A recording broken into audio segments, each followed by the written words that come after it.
Okay, I'm gonna just start by going to the Olaru no ea.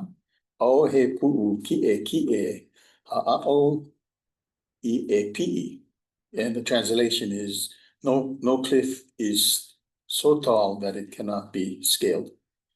And in plain language, no problem is too great when one tries hard to solve it. And that's my homage for staff and to our committee and to all who participate in this process.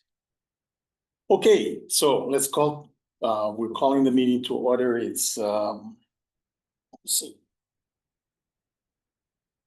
11:56. Tuesday, October 14, 2025. This meeting has been held in person and by interactive conference technology. The meeting will be also recorded on Zoom. As a reminder, per sunshine law, AC members appearing remotely must keep their cameras on and announce anyone who is with them, except for minors, in their location. I don't believe we have any members on Zoom. Right? Hi, Janice. Hey. Okay, so I'll go through roll call. If I'm gonna ask members to introduce themselves, we can start with John and go this way. John Phillips here, Action Committee member. I live in Oklahoma. I'm Charlotte Thompson. I'm an Action Committee member living in Kona. RJ Kirschner, I'm an Action Committee member and I live in Kona. Nancy Pasicchio, an Action Committee member living in Keho. And Vice Chair. I'm the Chair, Charles Young. I live in Kealia, South Kona, so we have quorum today. Absentees today would be David Huerta, Rosalind Molina, and member Heather Barodi. Wanted to have staff introduce themselves, please, and those online as well. Aloha, Janice Haka with the Planning Department. Aloha, Cabello Community Planning Department. We also have Maria Monson. Okay. Hello, everybody. Hi. Okay, so housekeeping, make sure your cell phones are turned off or in silent mode, which I'll just remind myself to do.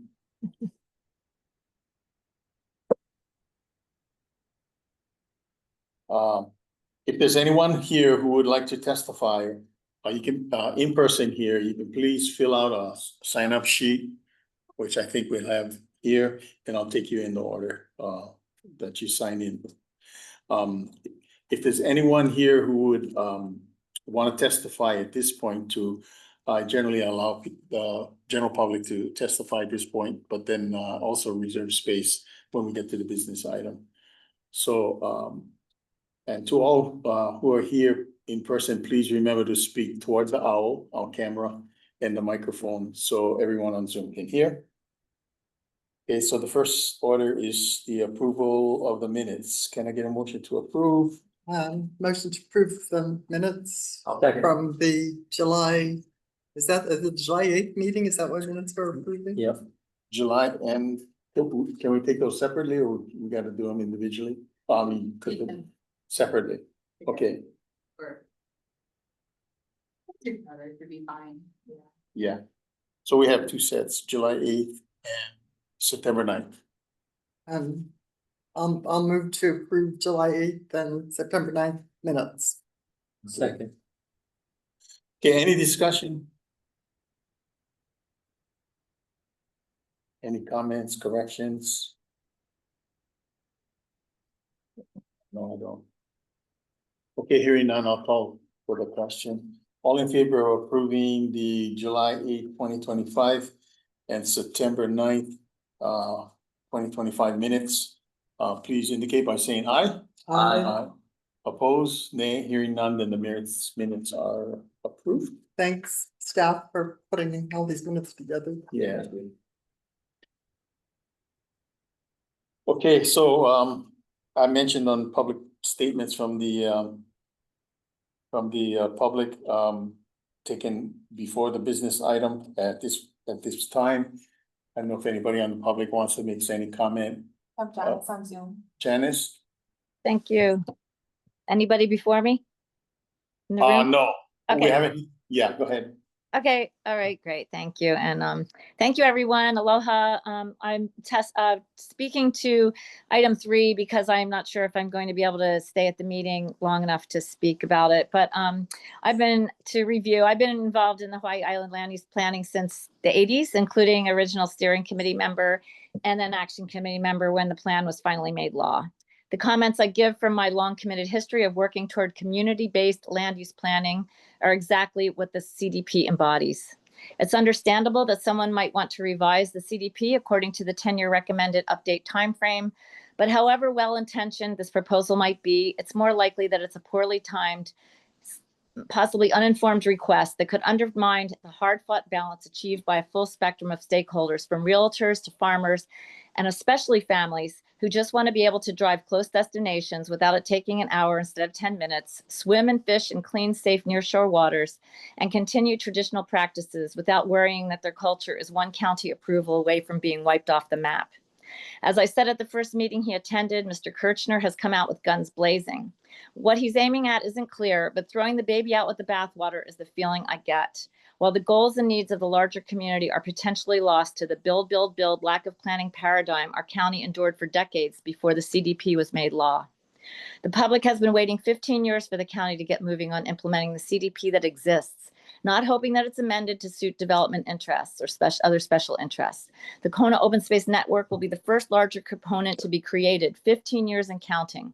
While other critical components like TODs and infrastructure concurrency are debated and fought by groups and individuals coming from land equals cash sectors, the public awaits while one administration after another has dragged its feet using elaborate pat on AC members' heads, take their eyes off the ball exercises meant to avoid digging in and implementing the ordinance.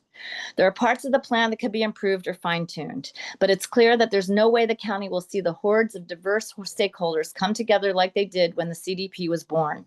After all, the community saw the KCDP become law. They trusted it would be implemented to change their lives for the better. And in 2025, the challenge of reaching that community and beyond without a more universally available news source that we had when we were all reading the same newspaper and listening to the same radio channels makes broad inclusion even more daunting, a challenge county planners know well. I caution AC members to think hard about the can of worms that will be opened if this proposal moves forward, new general plan or not. Is it well-informed or driven by one sector's economic interests? It took many years to write and complete the current KCDP. The financial cost to the county was and will again be huge, further stretching the planning department past its already overstretched boundaries. The chance of seeing a flood of real estate industry folks, some paid but all waiting to make more money, far outweighing public turnout at the table, a reality that threatens the balance of power embodied in the current plan. There's a real danger that the plan will be weakened and open slather. Non-planning could become the paradigm again, like it was for decades before the ordinance that is the award-winning Kona Community Development Plan was created and made law. And thank you so much for your service, everyone, and thanks for listening to my testimony. Thank you, Janice. I don't know, anyone else in the room want to provide any testimony on the, any of the business items? Although we'll be taking testimony as well when we get to the business item itself. If not, okay, let's move on to the business then. The first is the Keauhou Aquifer System area groundwater adaptive management plan. Chair Young will provide an update on recent efforts, followed by the committee. So I'll try and be brief. The adaptive management team has been meeting over the last 2.5 months or so. And basically they have four, I'm sorry, what they consider expert groups. One is in the area of excuse me, I'm a little here. One is in the area of looking directly at the water source and its hydrology that goes along with it. The other one is the other groups are looking at here it is. The ecology group is looking at indicator species, in other words, what biology they should be looking at. And the third one was looking at the contamination and pollution issues. The fourth was on cultural issues, and there's been no summary on the cultural issues thus far, because they haven't finished meeting with some of the cultural advisors. And basically, these are kind of like summarized in three reports. These reports are preliminary because the final draft will probably not come out until these three groups have been, four groups with the cultural have been able to meet and then decide, okay, where the priorities are and then how to carry out the adaptive management plan. But in really brief summary, the hydrology group came to the conclusion that it's really hard to predict what the hydrology of the KO aquifer is. We don't know. So hey, You know, I haven't seen those reports. Are those publicly available? they're not as yet, but I will find out if they can be and distributed. I did not want to jump the gun, and these are not the final things. So I didn't want to, yeah, so not surprisingly, the hydrology is a big unknown. And they're still trying to understand what the impact of taking more water or less water will have, if anything, will have on the coastal area. And in taking water from the high zone, the high levels, impacts would not be seen for many years to come. And so this is the big quandary, is that if we start testing now, what does that really tell us? And so the hydrology group has got to figure that out as to what best practices might be. One of the things that's being suggested though is instead of putting down big wells in large wells in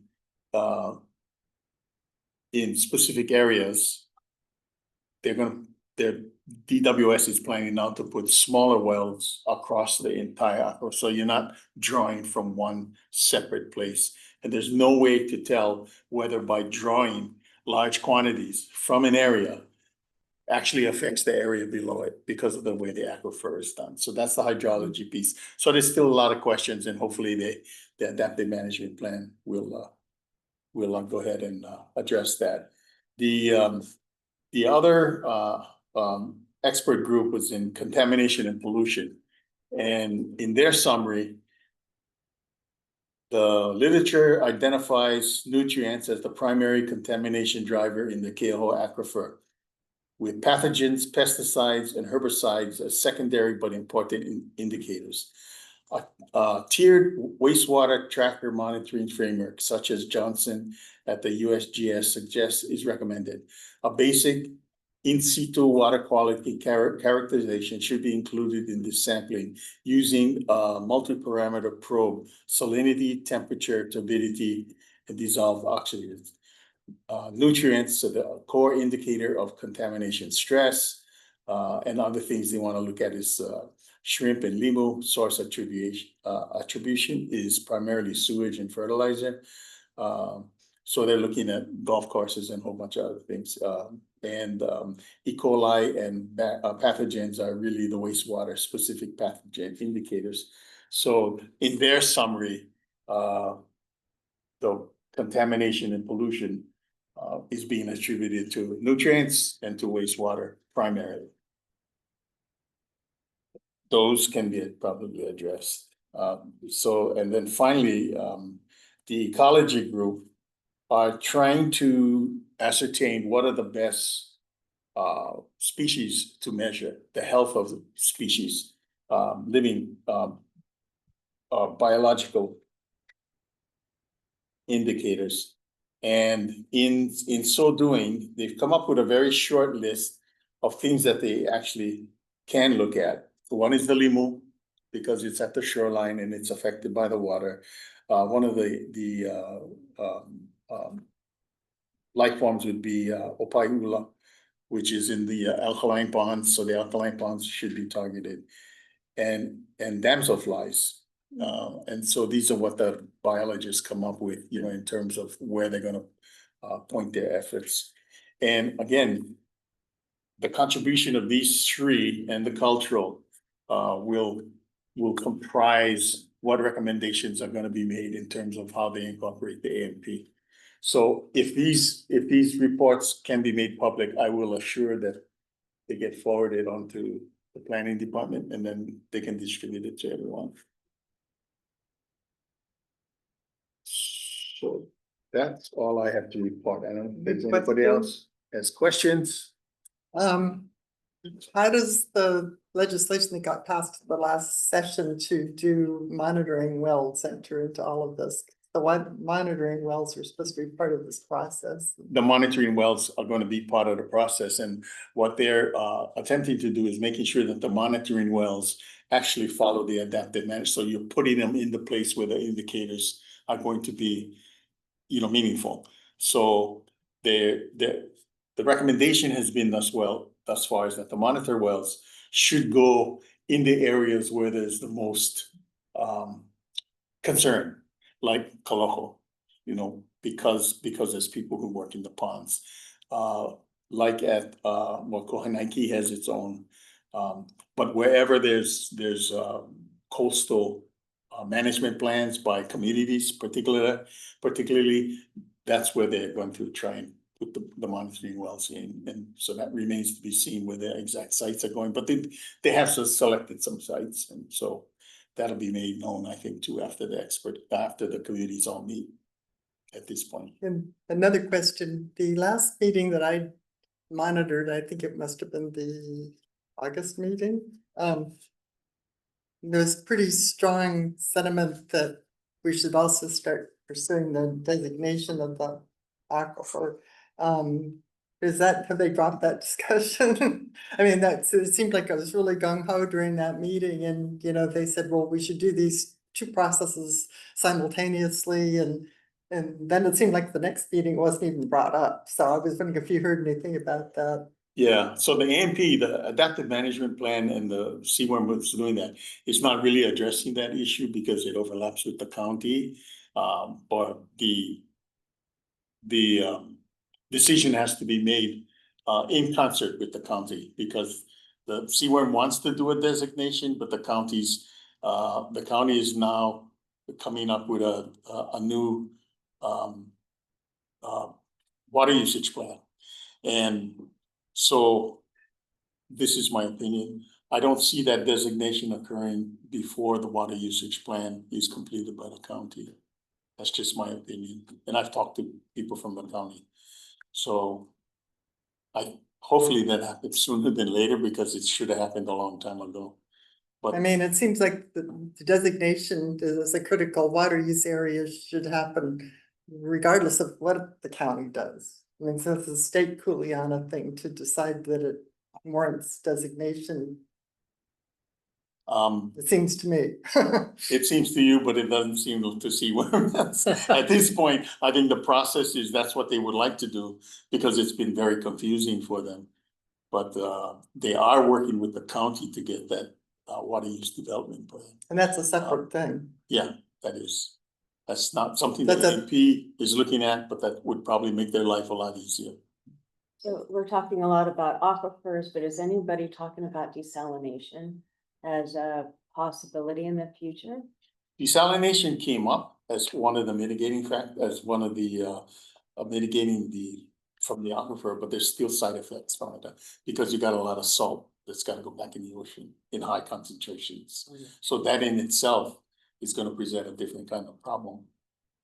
These are all being sort of in discussion. So when the recommendations come out, I think they're gonna look at the priorities first, but I don't know that there's not enough desalination going on right now to give them any reliable feedback. Because I think it's Coquille one that does. I think that they're doing that. Right. I just spoke with with a relative of mine that lives in San Diego, and I asked him, how are you guys doing water wise? It's drying up there, and he goes, we invested in desalination. We're doing great. Yeah. So. Yeah. And one of the reasons they did is because the well they're tapping is too high in silica. Oh. So it's not really good drinking water. so they went to desalination. They have the luxury of being able to afford it. Sure. They're also Yeah. looking Oh. at treating waste, reclaiming wastewater too. in addition That's- to That's right, desalination. yeah. Yeah, and so the treatment of the wastewater is, as a pollutant, was highlighted as a pollutant. So it's gonna be a high on the priority in terms of how AMPs, how the adaptive management plan is put together.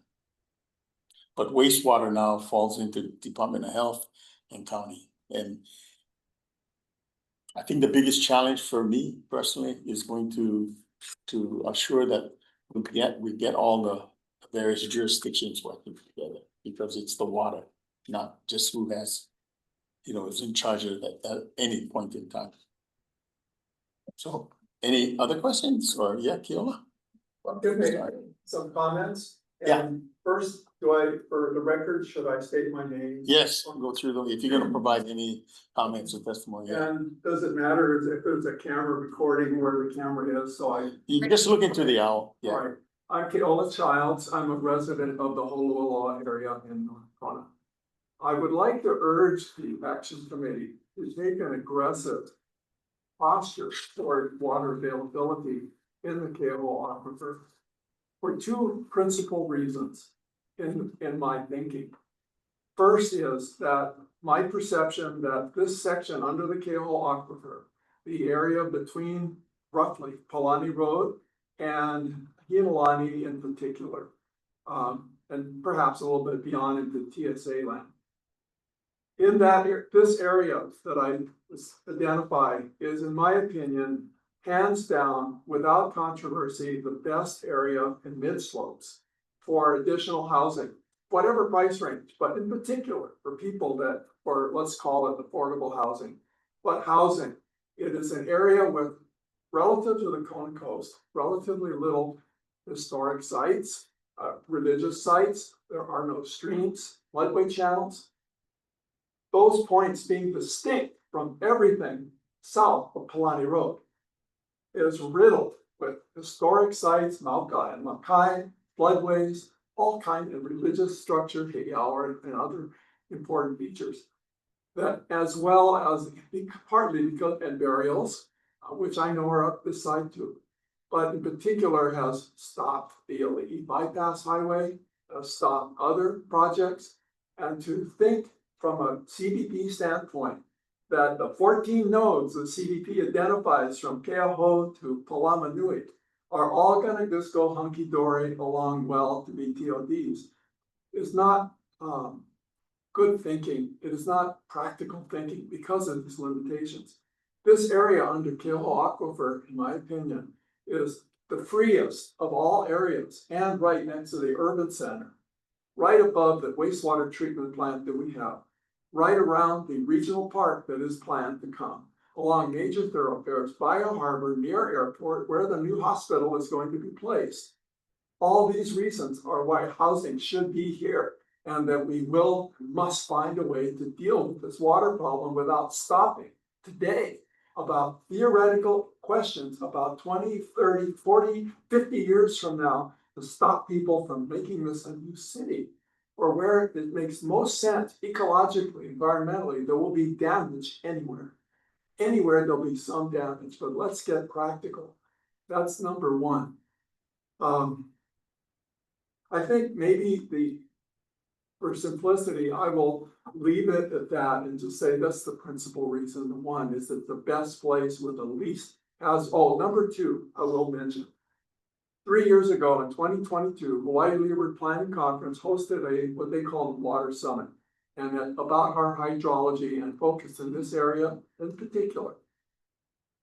The two premier hydrologists in the state of Hawaii, Don Thomas and Tom Nance, both presented, and with graphs that are still available online through HLPC, test wells at different elevations, including offshore, that show that there is a deep down separate aquifer, about 1,000 feet or more below the so-called Keauhou Aquifer that has been the focus of all this stuff that's being talked about. That water has a huge capacity from their tests. And what they also found is that from their mineral analysis, that water does not come from the watershed of Kona Line. It comes from Mauna Loa. From Mauna Loa. To be tapping down into that water source and taking a few points out of that is not going to affect what is believed to be the Keho aquifer at the higher elevation. To me, it's an open door, and I'm befuddled as to why that has not been pursued for the purpose of getting housing built. We're caught up, in my opinion, last comment, in a theoretical analysis that's worthy of a college course or a PhD course of all the factors in the perfect world, and everything should be analyzed in the perfect balance of everything. While meanwhile, no housing is being built of any numbers in the best place possible for Kona. So I urge the action committee to consider that and take an aggressive stand to say to all the parties involved, CWERN, the governor and others, work this out, take these other aquifer issues deep down in consideration and get something done rather than be caught up in touching every possible theoretical base. We need housing. Kona CDP picked this area as one of the premier areas. Thank you. Thanks. So I sat with the Department of Water Supply on a meeting, and they have a permit now for the Waiaha well, which is going to go into the deep confined water, and they're going to test it for basically for volume and quality. And so they are pursuing that, as well as several major developers are looking to get into the deep confined. That doesn't not necessarily reduce the stress that is already on the shores. And so I think they're all worthy projects. One might solve the volume issue. In other words, how much we're taking out of the Keoho aquifer by finding another water source. But it still doesn't address what the EMP needs to address, which is all the contamination, pollutants, and all the effects to the nearshore resource, as well as to our own, human health. So thanks, Keola. That's true. So there are efforts going into, trying to get into the deep confined and actually measure what's there and what the draw is. These pollution analyses would apply logically to any place. And to say, in effect, if this is going to dominate, opposed to other mitigation measures, such as sewage treatment systems and so forth, sewer lines and whatnot, that's going to dominate. They're not going to say, oh, we can't have housing because they might pollute. Are we going to buy into that thinking and stop this prime spot because people have to figure out whether housing pollutes or not and how much? We need to move forward. It's gotta be built somewhere. People are coming, babies are growing up, people are leaving the Kona area that have their blood here. They're leaving because they cannot buy a house. I'm gonna add to Keola's comments a little bit. In a sense, I'm gonna give you a worst case scenario Sure. from Maui. Kihei gets its water from the West Maui Mountains, which sounds dumb because it's a long ways away, but that's where they get their water from. And they have a rule there that says that you can't share water between districts. You cannot get a building permit in Kihei right now unless you build 100% affordable housing. Good. Now, because they've used up that aquifer. They didn't know they were at that point where they were going to use up their aquifer until like 5 or 6 years ago, because they didn't do the testing that they needed to do. Kona has the same kind of growth rate that Kihei has. And we better get our arms around where we're going to get our water from, because the people are going to come. Yeah, I agree, but we're not at that tipping point yet, because the draw on the Keoho aquifer is less than half of what is projected it can sustain. Now, whether those numbers are correct that's what they're measuring now. So we are taking action, but we're taking it a lot earlier than Maui did. And much of that action is not in the area of seaworm. It's in the area of the county. And that's where I think we have to understand what jurisdictions are necessary in order to get the full scope of what mitigation measures can be and what the causes are. It's not just about water source It's about water usage. And, anyway, that's why I got into the MP, because you get to explore those ideas. But Charlie? all good comments. Sorry. Janice has her. Yeah, Janice? I just wanted to, thank you, sorry. I wanted to make a comment back what Nancy said, and I'm just wondering if I feel like the aquifer designation is it an elephant in the room? Anyway, it's something that I feel should be revisited, and I agreed with Nancy's statements, and I'm just wondering if the action committee can chime in to the state that we are, our county and our people on our action committee are interested in moving forward on that effort. Like a letter, like we do for council business. Is there something that we can do?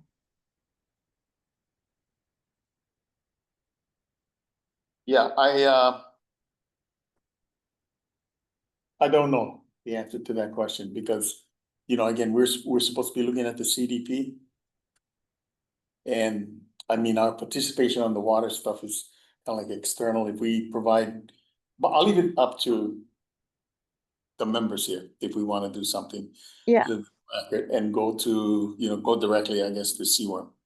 I mean, because it's really, I mean, once again, the CDP, I mean, development, all the quality of life issues, the protection of natural and cultural resources, they're completely intertwined. The CDP to me is like pretty, I mean, it's broad and it's specific. So it just seems perfect that water issues, I'm lobbying now, that water issues, especially designation would be under its purview. And it's just a recommendation. We're not a decision-making body. So, but still or you're not a decision-making body, but still, the community public has entrusted this committee with, trying to solve the problems and challenges that are involved in planning.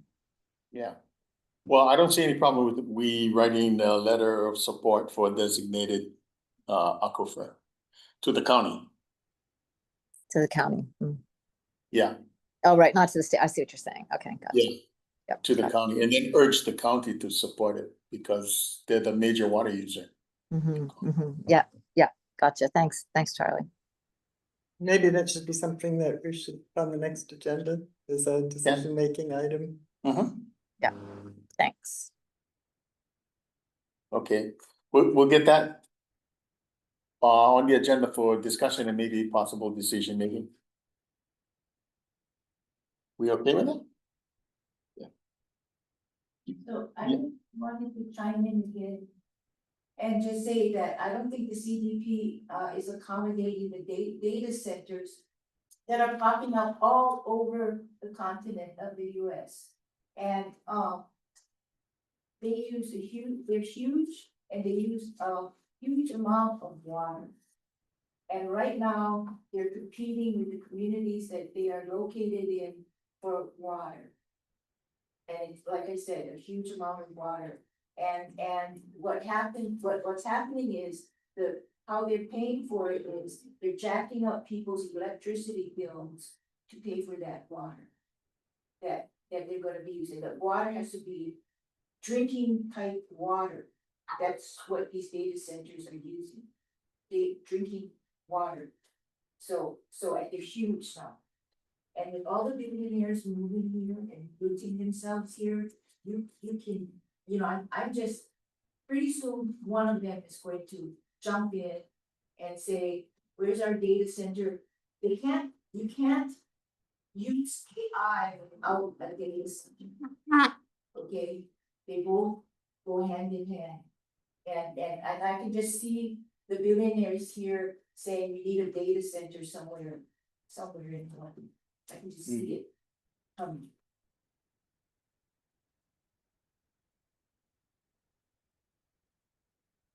Any questions? Any other comments? No. I guess I Yeah, go agree ahead. with a lot of stuff you said, but what I'd like to correct, just because we're below sustainable yield in the KO aquifer doesn't mean we don't need to be concerned. Sustainable yield was set up so you can drill your well, Nancy can drill hers, and I can drill mine, as long as we don't pump beyond the sustainable yield, or we won't impact each other's wells, but it doesn't take into account things that are downstream. Yeah. Downslope, downstream, and then one of the assumptions in the sustainable yield model is even distribution of wells, and the wells are not evenly distributed in KLOC. Yeah, I didn't mean to. But I just. No, I didn't mean to imply that we were not in Yeah. a situation. Yeah. It's just that ours is not as bad as Maui's let theirs get to, especially in the Kihei area. Yeah, I just wanna, Yeah. make sure that. Cause it's gonna take a while before we get that information back. We can't hurry it along. It's just not gonna occur. Yeah. But we can do. So, yeah. And I know your area is one of the ones that's really needs to be taken a better look at. So hopefully I'm. And I'm just a private citizen today, cause I'm on the. I'm not. Well, that's a shame. But yes, We got room on the council, on the committee here. hopefully. I noticed the- Furlough ends. I noticed gates were locked at the park when I drove by there the other day. Oh, yeah. Oh, that's a shame. Yeah. Okay, if there's no other comments on this agenda item, I'm just gonna close it. Okay, so we're gonna close business item 1. Okay, we'll open. Next is a proposal to submit testimony on Bill 63 relating to dwellings.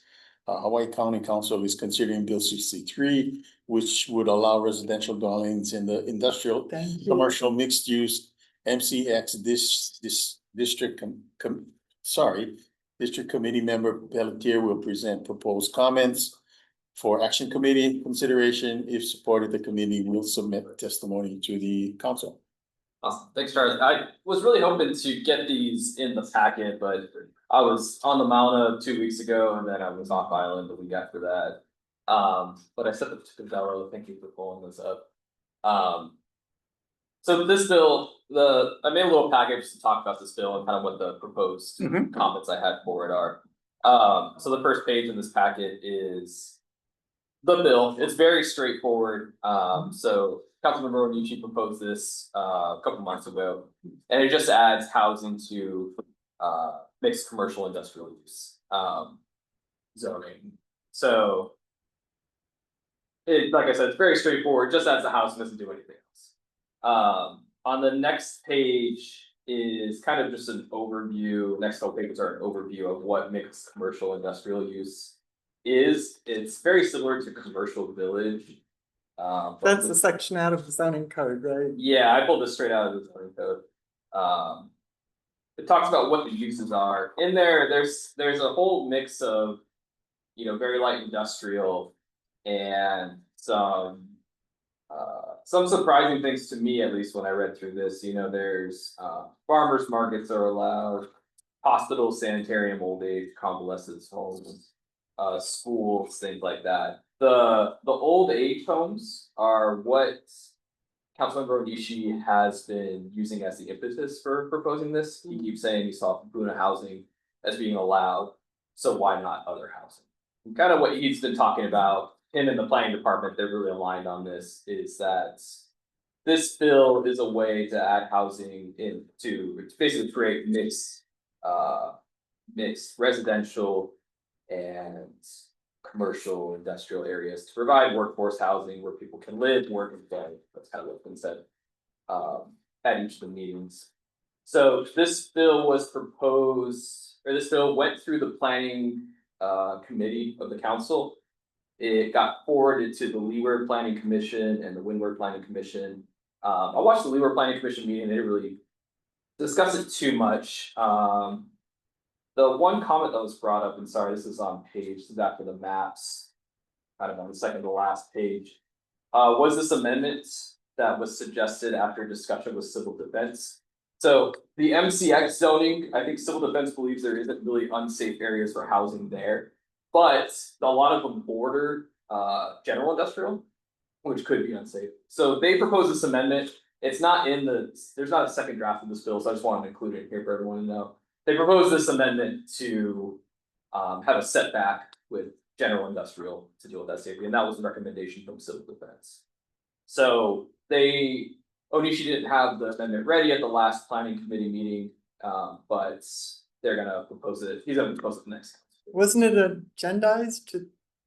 So it went to the planning commissions, it came back to the planning committee. But wasn't it agendized like last week for the planning committee or something? It was back on the planning committee again, and they basically just gave the same, I just watched this morning, they gave the same presentation. He wasn't prepared to Oh. put this agenda So item. did they vote on it? So they voted to forward it to council. I again. see. So now it's going to full council and they said, I think he probably should have put the amendment in at that time. Yeah, it but seems like it. He just wasn't ready for it, so they said, okay, we'll put it in when it goes to council.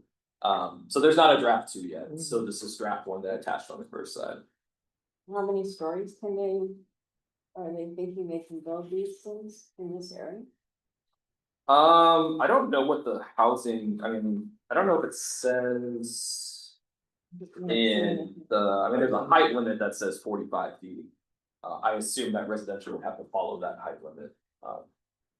Not too sure about that. So behind the chapter 25 section is the areas in Kona that are already. Yeah, and sorry, my printer's pretty bad. It's the next one up though. Sorry, it's back up 1 page. So this was a map I put together that highlights, because Kona's been talked a lot about with this bill, which is why I wanted to bring it before us, because Kona has the most MCX zoned areas. So there's 3 major zones. There's one up by Palomanui, the area around Costco, and then down in the Target area, kind of up into just on the other side of Target in the old industrial area. So these are the areas that are MCX zoned currently. I think Director Darrow said at the planning commission meeting that 90% of it is commercial. There is light industrial involved with it though. So I think, if we want to accomplish the goals that they have of creating a place where people can work, live, and play are good goals, but just adding housing to the area, I don't think accomplishes those goals. And so that's why I wanted us to not, what I'm coming today is with some comments that I think would make the bill better, and I'm not wanting us to provide like a stance of like, we support this bill, we're against this bill.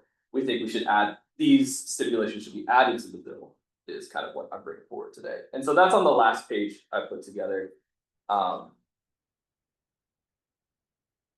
of the major things is they say this place is to live, work, and play, but recreation is not allowed use in MCX zoning currently.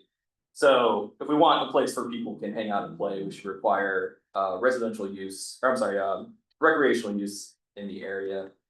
I don't think that, they include single family residential in this. I don't think that's really appropriate for what the goals are of this. These areas are supposed to be areas of increased density. And they even talked about it at the last council committee meeting, that this is a way to increase density in these areas. Single family housing doesn't really accomplish that, so I think that should be pulled out. I think there should be a condition that doesn't allow short-term vacation rentals in these areas, because it's again a place for people to live close to where they work. Stipulations that allow, or conditions that would result in affordable workforce housing. Again, that's a goal they keep repeating, is this is for workforce housing or to make affordable areas. That was the big pitch that the planning director made. I also watched the Leeward Planning Commission meeting. His big pitch is, isn't it wonderful, we're gonna provide housing near places of employment in these industrial districts. But if there's nothing in the bill that makes them a workforce housing affordable, what is it gonna be? Yeah, exactly. Support this increased density. This was another thing they said. One of the things that the director said is that, people can live here and not even have a car. That was a big pitch. But, if we don't include provisions that develop the necessary multimodal infrastructure, and this is the second to last point, then people aren't gonna be able to walk, right, or take transit to work. So I think they should include that in this bill. And then the last thing is that, we've been talking a lot about water so far. They should be consulting with the Department of Water Supply. I was kind of surprised the Department of, that this wasn't brought up at the planning commission meetings, that they haven't asked the Department of Water Supply about it. I'm assuming that, residential use is a higher water usage than, commercial. Maybe in some areas the industrial is higher. But I think they should be consulting to see if the water, if it's if it's doable even, or can actually build housing in this area. So those are what I got, happy to discuss this more. So do you wanna, are you asking Oh, for a motion to make yeah. a letter or? Yeah, so I would like to motion to, I would like to motion to put this together in a letter and submit it as testimony, as comments at an upcoming council meeting. I haven't seen it agendized yet, but I assume it's gonna come up at council in the next couple of weeks or, sometime in the future, and I would like to submit testimony providing comments on it. with Let's these all comments. make a motion in favor of it in order to discuss that, whether we wanna do that or not. Yes. Is anybody gonna second it? I'll second. Thanks. Can I make a couple comments? Certainly. The beginning of the MCX zoning code says, the intent of this district is to provide for areas of diversified business and employment opportunities by permitting a broad range of uses without exposing non-industrial uses to unsafe and unhealthy environments. I'm just gonna ask you the question, which uses do you think they were trying to exclude from? I suspect it was residential use. Right. Because it doesn't belong there, okay? And some of the uses that are allowed in this district include warehousing and wholesaling, which means you have large semi trucks traversing the area all the time. And now you're gonna put small children in second-story apartments, because what's gonna happen is these buildings are, the second floor is gonna be apartments, because if it's apartments, you don't have to have ADA access. So you've saved the developer having to put in an elevator. And the only way that they're gonna put residential use in these areas is if it's a second floor apartment, because they get more rent for first floor industrial or office space than they get for apartments. Mhm. When you figure out the net income. So what you're doing is, and lastly, the parking requirements for residential are higher than the parking requirements for MCX zoning. So you're gonna over park these parking lots, you're gonna have cars parked out on the streets. I think it's a mistake to allow residential use in MCX zone. So, Oh, go ahead. so you don't support these, sending these comments, you would rather them I'd rather say be comment or opposed, opposed I'd to be Bill? opposed to it, please. Could I say, is it okay? Timing, can I say something? Can I comment? I just, yeah, I really hear those, comments that you made, Mr. Kirchner. I was in the industrial, like the light industrial area the other day. I hear both. I think, John, first of all, you did such a fantastic job, and thank you so much for researching that and writing that. It was fabulous. But I was in the industrial area waiting to get my car serviced the other day, and the noise coming from I guess it's the cleaning service or something, was just, it was extreme. And the guys at the car service place said that it just is unbearable sometimes for them. And I have two questions. One is that what are we exposing people to, and how will we protect them? How will that change the activities in that area?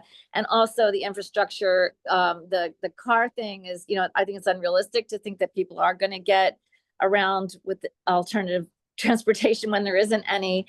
And we also don't have connector roads and everything that are available for this. Now, I think in the future there should be, I think we're really missing out when I go to Safeway, the new Safeway. I'm just so bummed out that there should be second story apartments there. Like, that was the perfect opportunity to get people out of their cars and to create some in-town housing. But the industrial area, I'm not sure. And I think everybody's points so far have been really valid, and thank you for saying them. Thank you, Janice. Yeah, go ahead, Kel. As a not a pro or con comment, but besides the issues on both sides, I wanted to share an observation that this is going to supplant some of the momentum for master plan transit oriented developments, because TODs. Because by inserting it here where there's existing infrastructure in place, it's not a perfect fit. In fact, it's not a good fit for reasons that have been mentioned. But in effect, it's going to suck some of the housing demand off by putting people in these questionable locations for safety reasons and aesthetic reasons.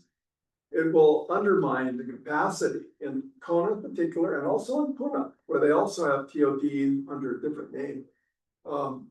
There aren't gonna be enough housing units to create those perfect worlds of TODs if you allow them to be siphoned off into the substandard, questionable safety areas. That's one bet. On the other hand, it's the infrastructure's in and it can be done now rather than waiting for almost dream world hopes of a master plan community to be done. That's, 15, 18 years past and we haven't done any TODs yet, and that's a clue. Here's one way to shortcut it, but with all these dangers that have been mentioned. I would suggest that the action committee consider in comments made to this bill that because of the safety, aesthetic, and safety includes the noise factors that have been discussed. That Janice brought up, very important, odor, drift that will be of odors and smells that can go beyond 200 feet as in there. All these factors that the action committee should suggest that any permissibility in a zoning area that allows industrial uses or is anywhere near it should include the kind of planning standards that have been laid out for village design guidelines. And I'm not sure that's the entire encapsule, but it needs to be master planned beyond simply inserting that this use is permissible or within so many feet distance. This is not simply zoning. There's these considerations that require a review, like the design review centers that the Kona CDP calls for, to consider the whole when you're inserting residential into an area that could be anywhere near by smell, sight, and sound. Well, I agree with you. I mean, that was my first reaction when I saw this bill, is that the whole concept of the TOD was a master planning to take everything into account, and this doesn't do that. It needs something like and village design guidelines. I personally feel like the village design guidelines themselves are an overkill, and I think they help defeat themselves by micromanaging too many details, like width of awnings and things. I think it went too far, but I think compared to this, the TOD concept of multimodal live work residential lifestyle, isn't addressed even with our comments. That was my first reaction when I saw this bill, sticking this in there.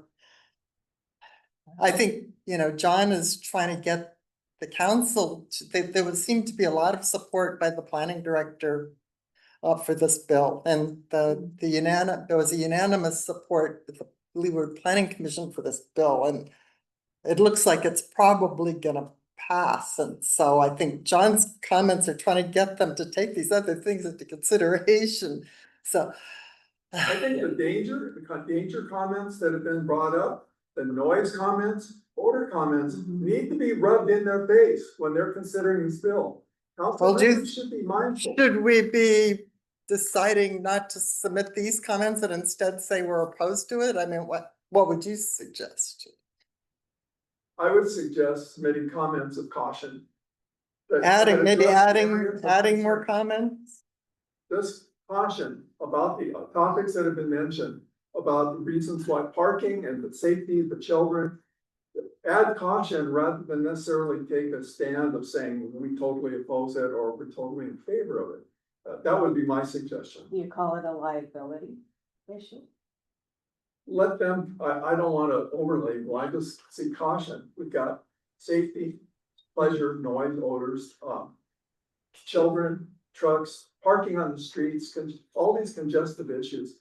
There's all these things to enumerate that perhaps have not been thought through by the various powers that be, that request that really think this through and perhaps focus housing closer to these areas in properly planned areas that support children's safety, recreation, sufficient parking, can address this, rename these safety issues as ones that would be solved by putting something next to these or near these areas, but not in them. Another couple things, and that is the Coloco industrial area is not served by public sewer. That's septic system. So your comments before about the contamination to the water, you're gonna add residential units to that area that use a lot more sewage. Mhm. Lastly, the code has RCX zoning in it, residential, commercial, mixed use. I've only seen it ever on one property ever on the whole island, but I mean, if we really want that, maybe we need to start incentivizing zoning of that type. I don't think we need these housing units that are gonna get developed are gonna be on the second floor. They're gonna be lower price range rentals. And there's gonna be a lot of kids that are gonna be living in these places. And I just think this is a mistake. What does the maker of the bill think of this Yeah, conversation? The I maker of appreciate the- everyone's comments and Nancy, especially yours of, that, you know, I even mentioned it in the preamble to these comments, is that I think we should, offer caution for this. This is exactly right. The way the bill is written now is not appropriate. It's not, you know, just adding residential zoning to these areas is not gonna do. And, but what Nancy said is, this has flown through both planning commissions. It has flown through the planning committee of council, it's going to full council. I do think it is going to pass, it has really strong support from the planning director. So that was my idea behind pushing forward comments. And again, in this vein that everyone's agreeing with, that we need to be cautious about this and we need to do things like plan around multimodal infrastructure and parks and, you know, maybe I don't have enough in here included about safety, and we'll talk about that specifically, but I'm in full agreement, and that's my goal of this here, is to try to get them to think about it, because no one else has gotten them to think about it so far that have come before council. Well, some of the comments we've heard aren't necessarily, like your comments are more just to try to get them to think about, you're not taking a for or against position. Yeah. I think there's a number of comments are definitely opposed, you know, or at least cautionary. Mhm. So I think maybe whether you want to consider changing the tone of the testimony to say, you know, we think that their caution needs to be taken into account and add more bullets, maybe. Yeah, If we want to get something done today, that's why I'm bringing this up, yeah,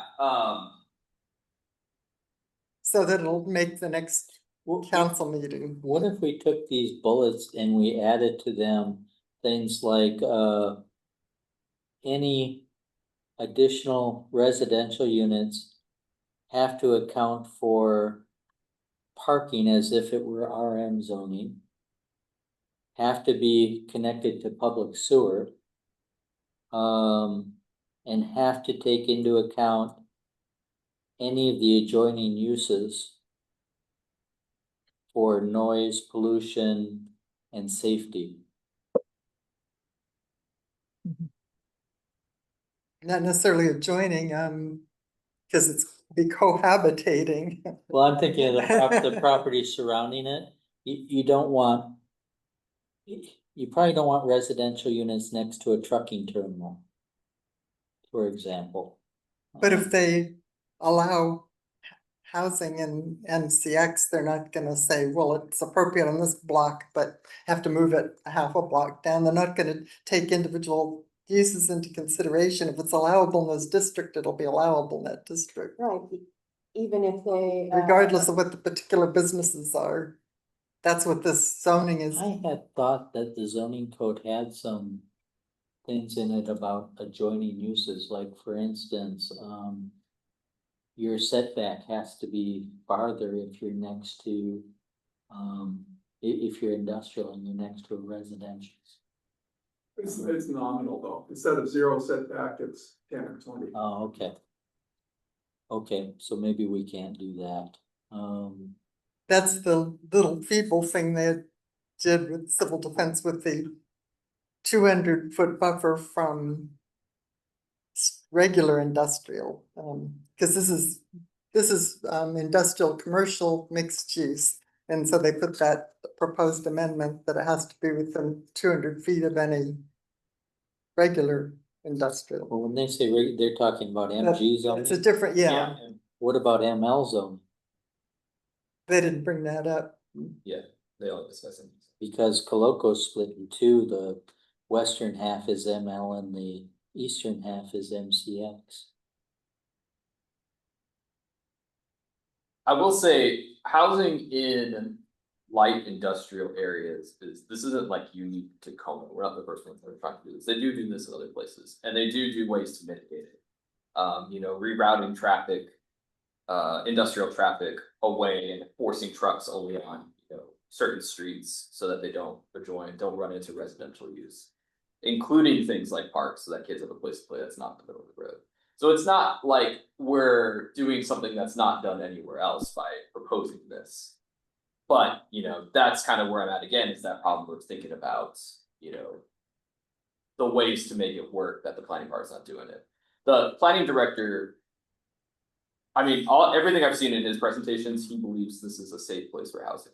He said it was 90% commercial. And we have commercial village, which is It's false. well, that's what he said. I'm just quoting what he said. Yeah. We have commercial village, which is a very similar zoning. It just takes out the light industrial, but it does allow housing. So we have a zoning like this already that a lot of places are zoned this way. So I don't know. We can think more about this and come back to a different meeting. I mean, I don't know, it might be through council. I think if our next meeting's in 3 weeks, we probably have time to get it in. Before then, but. So can I make a comment quick before you guys make a decision? Yeah. I think what Nancy was I think what she was angling at, and I think that since everybody thinks that it's gonna go through, I think that's even more of a reason to, a caution just sounds so light to me. I just don't think it's going to carry weight, where this committee does have and should have some weight. And I think that taking a stronger stance, leaning against it, will be the only way that some of these things that you're wanting, that we are all wanting to have included, will be included. Because I don't know, feel like I've been around this block too many times. Like if we, just acquiesce, then all those wishful thinking things that are really good points, will just disappear. And that happens just too much. So I think it's better to be really strong. I mean, including the points that Mr. Kirshner was including. And I think that's all really important, all of them, the ones that John was making. But I just think that the stance that the action committee takes should be as strong as you can make it. I would almost even say that if those things weren't included, then the committee couldn't support the bill, because I think that people in the county council will also listen to what you're saying. And the problem with a lot of this is what I talked about in my testimony earlier, is people aren't informed about bills that are happening until it's gone through, 3 hearings. And suddenly the public becomes more aware of what's going on. And by then it can be too late, but it also isn't too late oftentimes. So I would say take your power and run with it here, because it's a big thing. And I think that, again, what Mr. Kirshner said is like putting children at risk. I mean, that's, and yes, what John said is true. It happens in other places, but that light industrial aspect of it is something that is going to, once there's people living there, it's going to be very hard, especially depending on the federal government and what the regulations, what happens with everything. It's going to be hard to protect those people.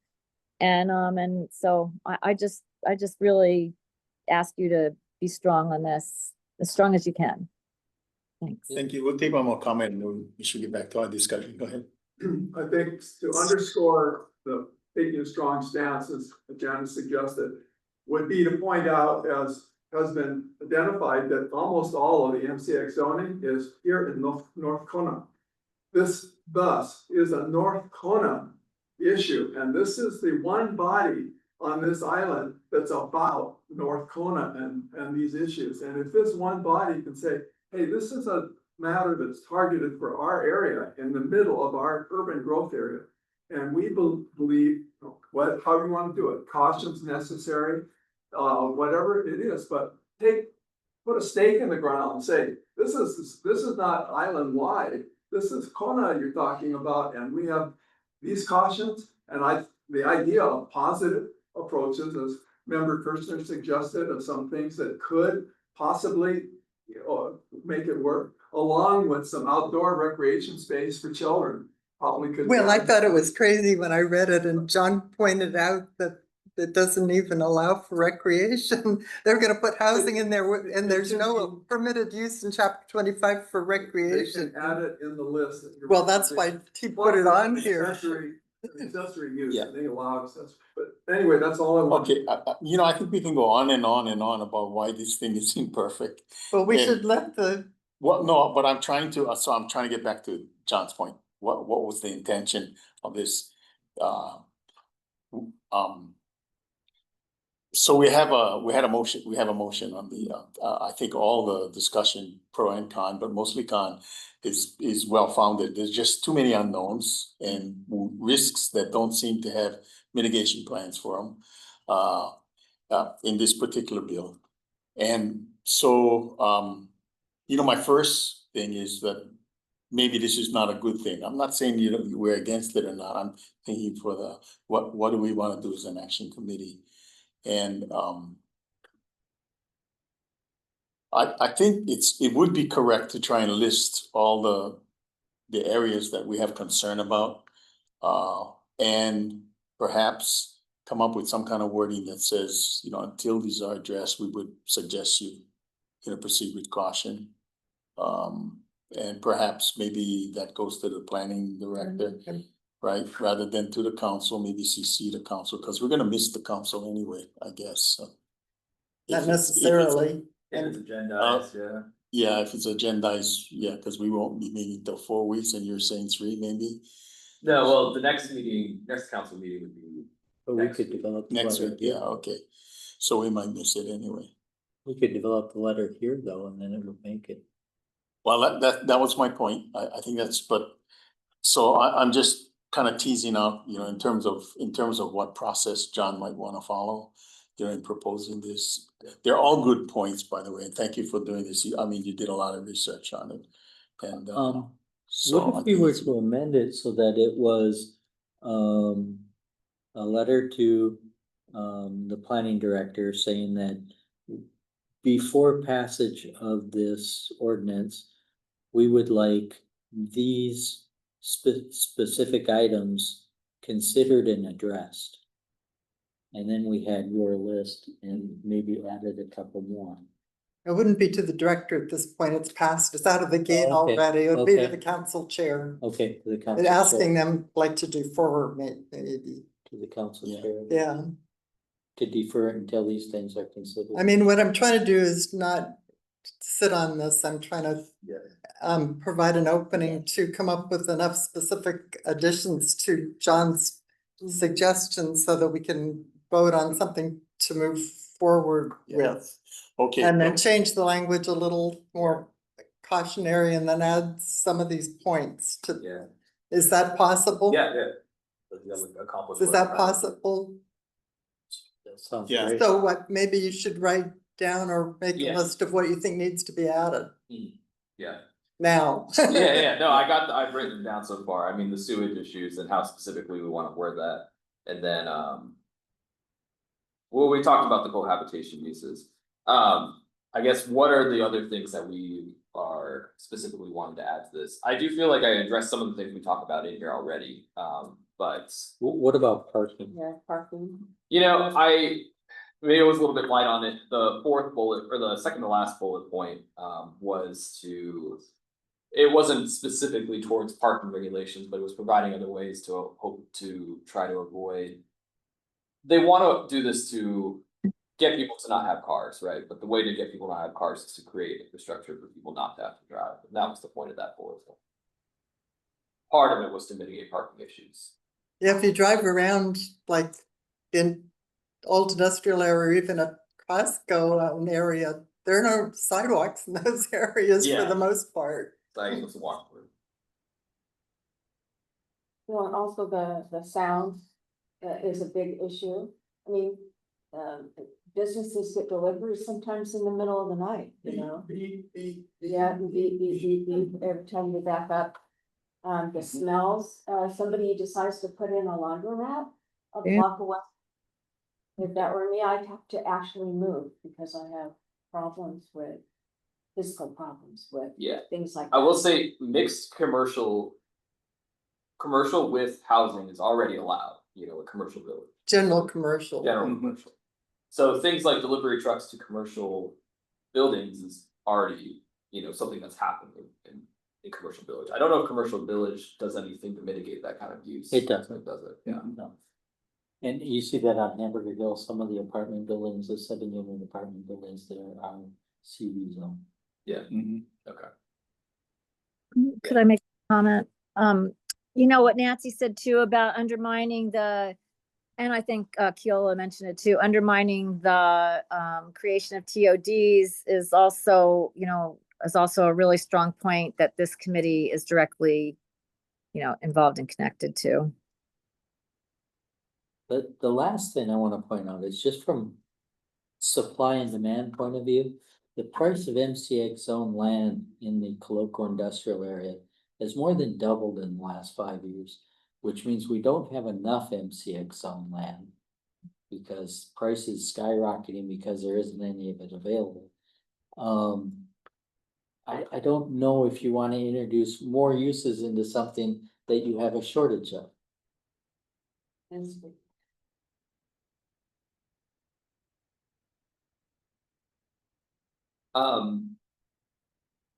Going back to your sewer comment, you said you think that this should be hooked up to sewage, basically. I think they should be hooked up to sewage, and some of those industrial areas are, Coloco is not.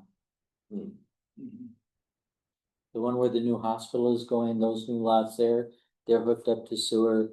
Down by Target, that's hooked up to sewer, but Coloco does not have sewage. I never thought about that. Costco was cesspool to begin with, and then they got a EPA thing that. they There are had still come back. cesspools. But that's how long ago, that, you know, the approval was. I think we've, not that it's any better, but I So agree. Chair, is there a way to suggest that we could amend this in order to allow it to go forward, or do you think there are too many changes that need to be made? And I don't think I think we gotta send a message on the caution piece, because there's just too many unknown risks that are before us. You know, I would feel, I don't feel right, you know, not address, at least asking questions on whether these things have been, you know, addressed. maybe we That- should, that would be our one thing, position is but- that we have reservations. We have reservations, yeah, and I do wanna provide the process correctly, you know, to, the planning director is gonna go up before the council anyway to support this, right? All right, so I think we should write him the letter and CC the council as opposed to write the council. I don't wanna catch him, you know, off foot. And we, you know, we've had experience in doing that before as well, and it was effective, and I think this can be just as effective, but I would prefer to follow that, and frankly, we would have to get that out pretty quickly. But he would know going in that we are expressing cautionary. So you're saying you don't want to submit testimony to the council, you want to send a letter to the planning director? I would prefer to send a letter to the planning director with all the concerns that we have and CC that to the council. So the council would be CC. Oh, yeah, but the letter would be to the planning commissioner. To the To the director. planning director, yeah. Could also do both. Yeah. Oh, Miriam, like, Hi. As a third option. there you go. Yeah. Because he will be appearing in support, and if the council has a letter, has something that says, oh, by the way, your action committee is disagreeing, we're gonna get. So do you wanna, I don't think that's a good position to put him in.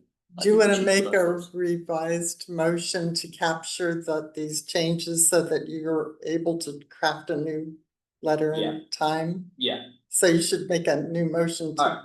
I will amend your motion. withdraw, amend the motion. I wanna amend my motion, by instead writing a letter to the planning department's Direct, director, CC and council, and, making this more of a letter addressing concerns and caution we have on this bill, and that it should be we wanna say it should be deferred until? Do we say that or we're just? I think we should ask that it be deferred until these concerns are addressed. Yeah. Yeah. Yeah, I think deferred is a good Okay, asking, solution. showing our reservations and caution and asking that for based on these points that we're making here and then adding a couple points. One, I have 2 points so far. That if residential housing is gonna be allowed in these districts, they should be hooked up to our sewer system. And then 2 is there should be conditions addressing mitigation of sound and air pollution. Are there any other points that need to be put in here? You already have recreation. The recreation is the first point. Yeah, okay, so Kayla, Maybe you could add that the action committee would welcome consultation by the planning director to address some of these concerns. I like that. they should have been idea. doing that 20 years ago. Reiterated, so council, not obstructive, you would welcome the director to consult further on these particular points of concern. And that, it's a positive way of not just saying stop, but talk to us, this is a current. Chapter 16 says the planning department should be consulting with the CDP action committees before these things, you know, Especially- but they've never done it. nope. So, Yeah, so does that include the main things so that we can vote on a motion so this won't get held up till our next meeting? okay, so the motion would be to amend the previous motion to instead send a letter to the planning director, CCing council. With our comments urging caution and concern, and that this bill should be deferred until these conditions take place, adding the conditions that I have already listed, or using the conditions I already listed, while adding that if housing is in MCX zoning, the area should be hooked up to sewer systems. And there should be conditions addressing the mitigation of sound and air pollution in residential areas. Is that And then- sufficient? And that we would support, I like the idea of also welcoming the director to consult with us, if he would like to. Yeah. I would like that added too. Cool. Well, if that's it, I'll second in addition to the amended motion. Any further discussion? So would you like me to just like amend this and then send Charlie the letter and Charlie sends it to, We need to get it on letterhead. get it on letterhead? Okay. Yeah. Yeah, Okay. That works. I don't mind you signing it. No, you should sign it, you're the chair.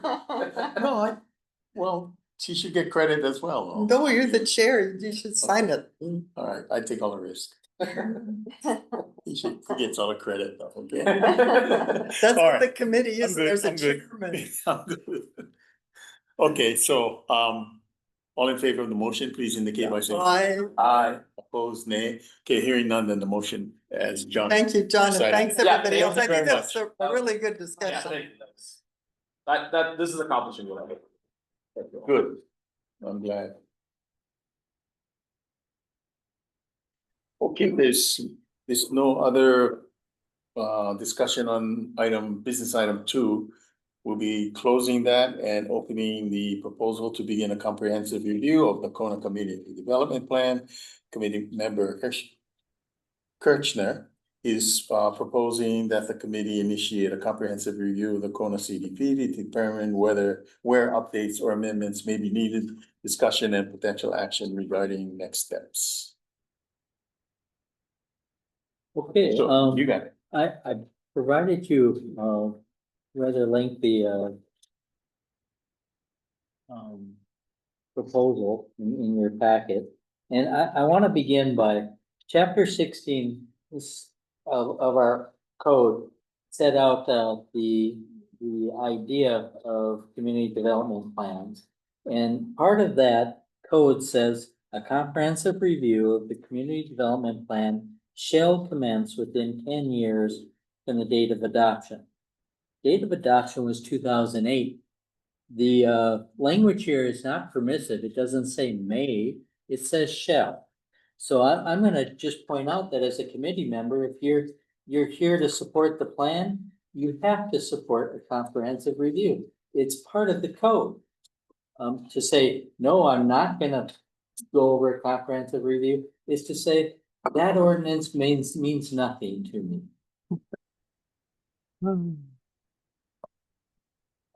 Why do we need a comprehensive review? There's a bunch of reasons. Population demographics. Kona's getting older, believe it or not. Young people are moving out. So the demographics of our population is changing. Technology changes. In 2008, 2006 to 2008, when the community development plan was adopted, nobody thought of working from home. People work from home now. We don't need as much office space. Okay, economics change. Plans are aspirational. It's something that you're hoping will happen. Some of the things in that plan aren't ever gonna happen. We're not gonna build the highway from Keaho to Kuakini Highway. We're not gonna connect Laco Street to Ali Drive. There's graves in the way, and we've already determined in the last 18 years that we can't jump over those hurdles. Those roads aren't gonna get built. Lastly, the plan can become obsolete. And one of the examples of this is when this plan was developed, people thought that Kona was gonna grow in that central area between Kona town and Keaho. Well, that isn't where development happened. It happened north of there. So in some ways, just the whole idea of the plan has gotten to the point where it needs to be reconsidered. If you look in the plan, the plan itself, it pointed out some populations, okay? The population at the time of this passage and I think it used 2,000 numbers for North Kona was 22,000 people. We're up to a population of 42,000 people as of 2020. More than double what that plan was considering at the time. If you look at the page that has a graph of the population increase in North Kona, it's not a mystery. This is from 1980 to 2020. That's nearly a straight line. All I have to do is drive around. That's nearly a straight line. You can predict how much the population is gonna grow, and there's nothing in the world that stops it. Okay, the concurrency that was going to slow down development if these things didn't get built, it didn't slow anything down. Those people are here. All it did was make houses more people per household. It drove people further from town, so now they're driving further to work. In some ways, we really need to figure out how we're gonna make Kona more livable for the population that's coming. Okay, housing. If you look at housing, and I ran through a bunch of statistics here, the people per household has increased by 0.7 people per household. I want you to think about that a minute. This is where the people that live and work here live. It's gone up by more than that because a lot of houses sit vacant. They're second homes. There's nobody in those homes. So in actuality, the people per household in the more moderate neighborhoods is even higher than that. And if you've increased the number of people in that household, it isn't children. Our population's getting older. What you're adding is an adult. With that adult comes an automobile. Okay, and if you drive through any of the subdivisions in this town where working people live, there's tons of cars parked on the road. You know why? They all have garages, they all have driveways, because there's tons of people living in that house. Supply and demand. Okay, and now I'm gonna talk as an appraiser for a second. We're not building houses. Okay, what that is doing is driving up prices and rents. And so by putting a cap on development, what you've done is you've made it too expensive for anybody's kids to stay in Kona.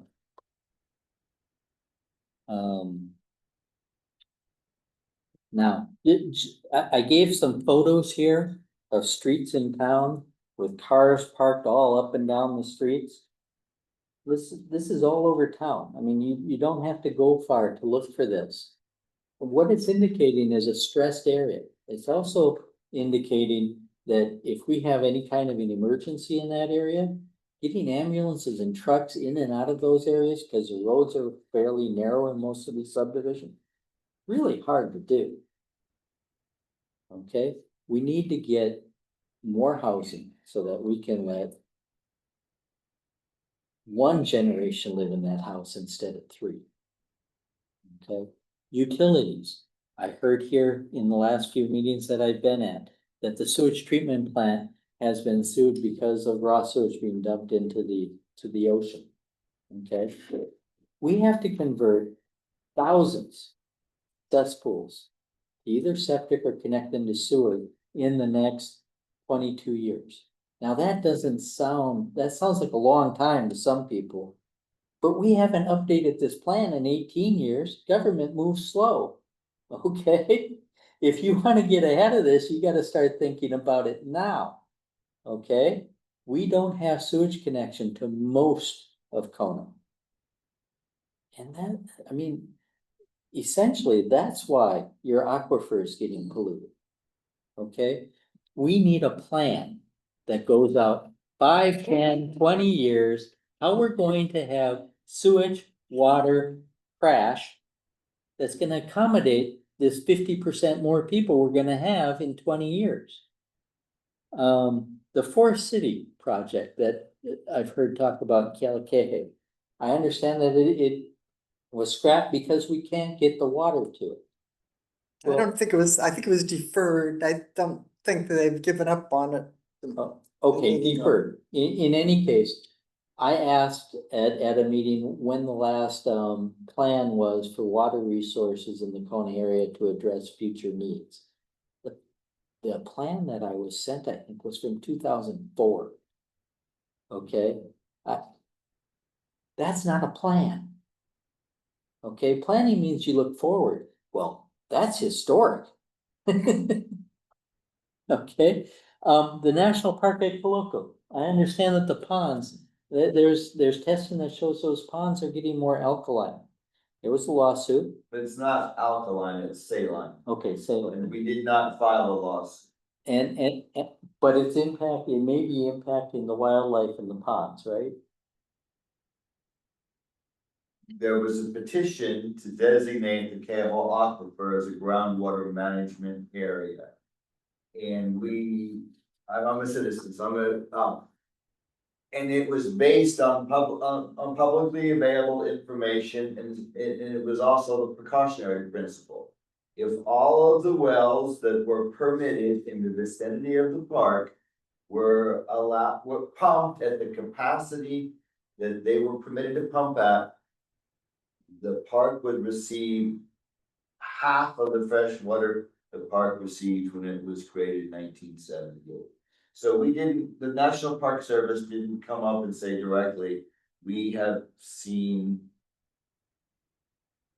direct evidence of pumping causing it. We filed a report later, but we filed a petition. But anyway, it was a lot of it based on the precautionary principle and the permitted wells around the park and their existing pumping capacity. So Some of those species are endangered, right? absolutely. Okay, so my concern is I don't want to end up in the same position Kihei Maui's in, where we ignored what are potential water resource problems by not coming up with alternatives and not having a plan, and all of a sudden find out we can't build any housing. That's not. I agree with you. That's not a plan either, okay?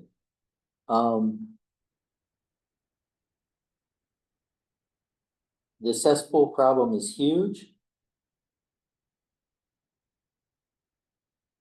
And frankly, we need to figure out how to get utilities from one place to the other without relying on developers to pay for it. Because this system that we have where we wait for somebody to come in and say, oh, I want to spend a lot of money and develop this land and I'm going to do all the utilities and stuff. That's great if you have a huge development. But it doesn't work for small developments. And frankly, we don't have any big tracks that are ripe for development right now. We need to find alternatives for traffic. For instance, the Kehoe to Kuakini Highway node is dead because my understanding is there's one grave in the way. And I don't know how much people have looked into alternative routes to go around that grave. Much of the land around that route at the Kehoe end is owned by Bishop Estate. It's undeveloped. It seems to me like there should be a workaround so that we can have that roadway. And that roadway should have public utilities put in along. And the right of way is under control of the county already. Yeah. So in any, these concurrency items, for instance, that roadway, the Laco Street being connected to a Lee Drive, in concurrency, my understanding is it states that zoning changes are not allowed in certain areas until these roads will be built. Well, these roads aren't being built. They haven't been built in the last 18 years. They're not gonna be built anytime in my near future that I can imagine, because there's graves in them. And that's just the way it is. So we need to find alternatives. The concurrency requirements of the community development plan are not working. What they're doing is they're restricting housing development. And I agree, we need better traffic flow and stuff, but to state that we're not gonna allow any more building in central Kona until we have these roadways is simply saying, okay, you can't live here, you gotta live further away, which is just putting more traffic pressure on other roadways. A lot of the concurrencies requirements that you're referring to, the Kona CDP in concurrency goals are aspirational, doesn't have the force and effect of law. The main concurrency requirements, the legal triggers, are that section of the code I sent you that actually has where they have to do a traffic analysis, and that's a required by law, regardless, even if you took the CDP and we shredded it and made it that law and the code still exists where they do traffic intersection analysis. And if the new development in that area causes that intersection to exceed a certain volume, then they have to deny the application. And that's a code thing, has nothing to do with the Kona CDP. But one of the things that this committee is supposed to do is make recommendations for major infrastructure development. Kuakini Highway it's the main route to the hospital, and I'm on the hospital board. People are gonna die in the traffic congestion that happens. It should have been widened years ago. That Kehoe to Kuakini Highway, the Laco Street. It's this committee's responsibility to make recommendations to fix these things. I don't disagree with anything you've said. You guys did so, I say you guys, the committee did so in June of last year, 16 months ago, when you threw the letter, I suggested this whole Yep. which will serve this priority area that I've been advocating. And you sent a letter to the former director asking him to pick up a study completed in 2013 showing the route to be viable. And I don't believe you got any response because I see nothing on the agenda. Yeah. But the action committee has done just that. And probably the most significant unbuilt road other than the Lee bypass that's been mentioned in an area where housing should be. And I hope you guys will follow up with Director Darrow. Yeah. So in closing my presentation, this isn't a plan for this community anymore. The people that were here in 2008 aren't the same people that are here now.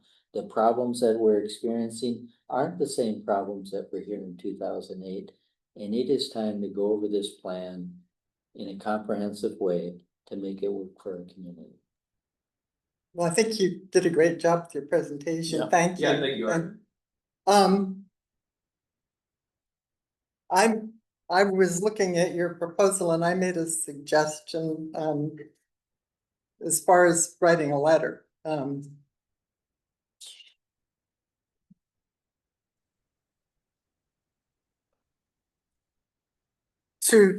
I don't think we as a body are prepared to ourselves to rewrite the Kona CDP. But I do agree that we should, the effort to initiate, it should definitely start, and we should definitely express in strong terms to the planning director that we need to commence, and these are baseline studies that you referred to, they're all outdated. Yeah. And these are all studies that were done like in 2005 and 2006 for the current CDP. I think we need to stress to the planning director that now we shouldn't wait for the general plan to be done before starting with these studies and hiring the consultants to update all of these things and decide. And I also think if they're going to be consultants hired to do any of these things, our role should be to be involved in the request for proposal of what needs to be prioritized, not just hire a consultant to update it, but also we should provide input into what has priority that needs updating. And so this is the suggestion that I'm presenting in terms of asserting our position of how this should move forward. Well, and I would agree, because you can't do. You can't look at the rest of the plan until you have answers. To all these things, all of these studies that were done in volume 2 by the consultants back years ago, all need updating. The one thing that I guess I might disagree with is you said that this committee cannot undertake this. If you look at the code, I think it specifically says that the action committee will become the committee that oversees. Well, that's why I comprehensive think we review. should have input into like the RFPs, for example, of what the consultants that start updating all these Absolutely, things. and this I mean, is, I'm not an expert on transportation. I don't want to write the transportation No, plan, we but we can't. should definitely have input into what is looked at when they do put out money to hire to do the new transportation plan. I agree that all of these should be done, and that's the beginning step.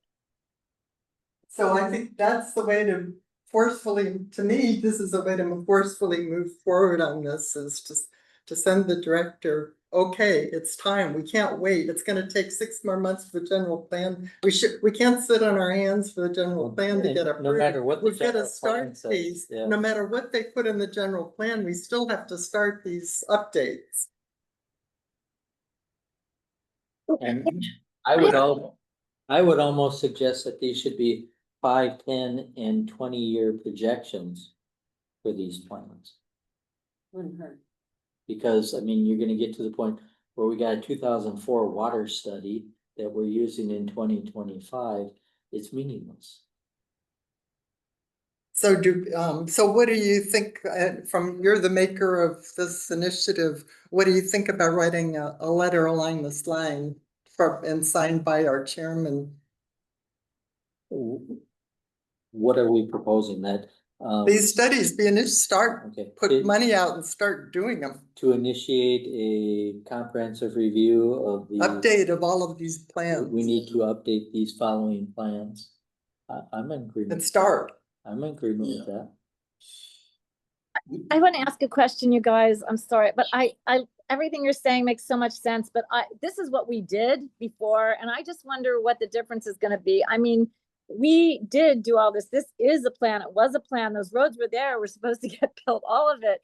What is going to be the difference? And the other thing I have to say is a lot of the people who were here back when this plan was adopted and are still here, and they're still waiting for this to happen. And I agree that maybe now we have to look at other options for where the connector roads and all that are going to be, but I don't see how.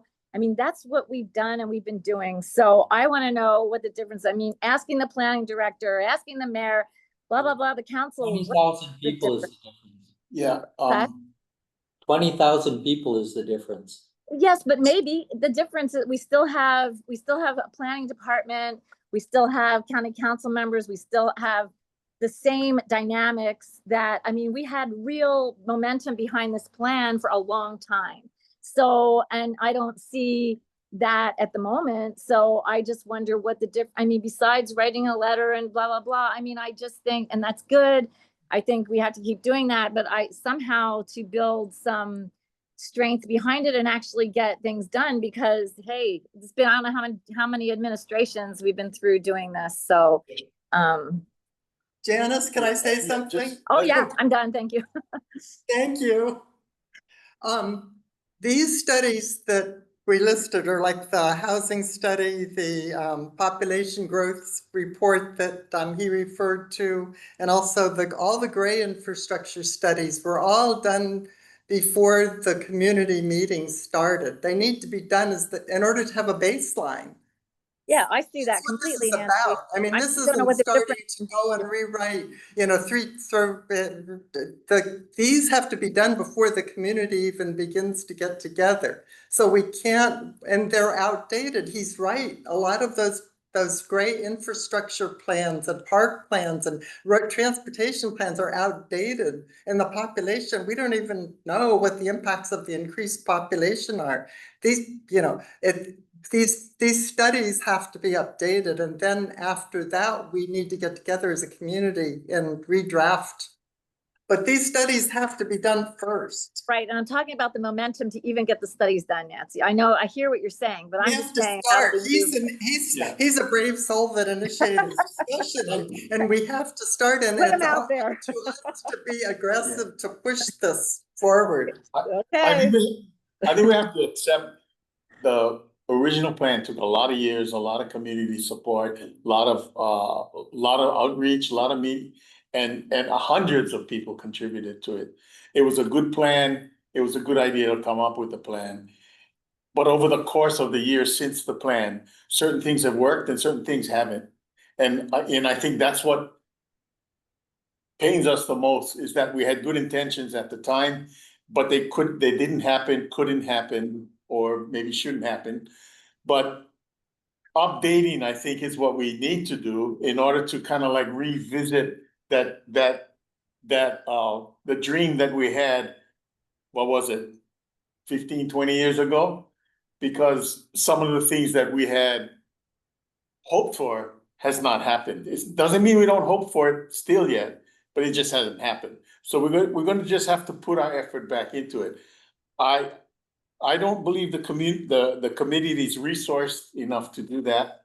We're gonna need the planning department to help us there, and so I think that's realistically, we should start prodding them, you know, to say, hey, these are the things that are important to us. They all relate to the CDP, but we're not asking for a whole complete starting from zero.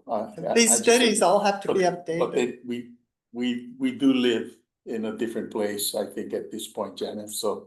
well, I agree with you, Charlie. I just wonder what the difference is. We prodded them, and we had studies that were more current because it was a long time ago, and now we don't. So I just want to know, besides throwing someone else out there who's brave, what we're going, what will change it? What will hurry it up? What are the things, like you said, there were things that didn't happen in the CDP, and there were good things that didn't happen. There's a ton of good things. And why aren't they? Why didn't they?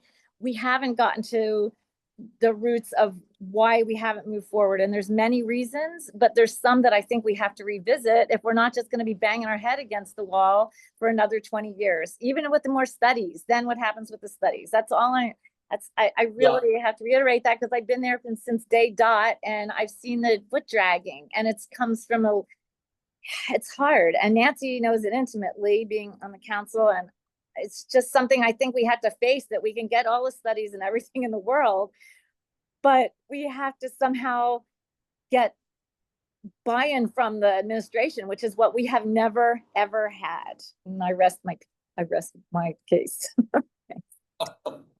Well, for example, water was never adequately addressed in the Kona CDP, for one thing.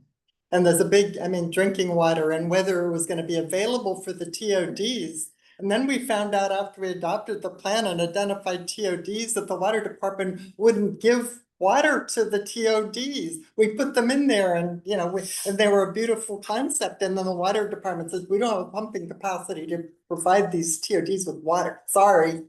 So we have to take a look at these things. So the TOD locations though, Nancy, I mean, that's the thing, like, so, if that was the case, if it wasn't, could it have just been location? I mean, I'm not saying we haven't looked in depth at the water issues, that's obviously still happening.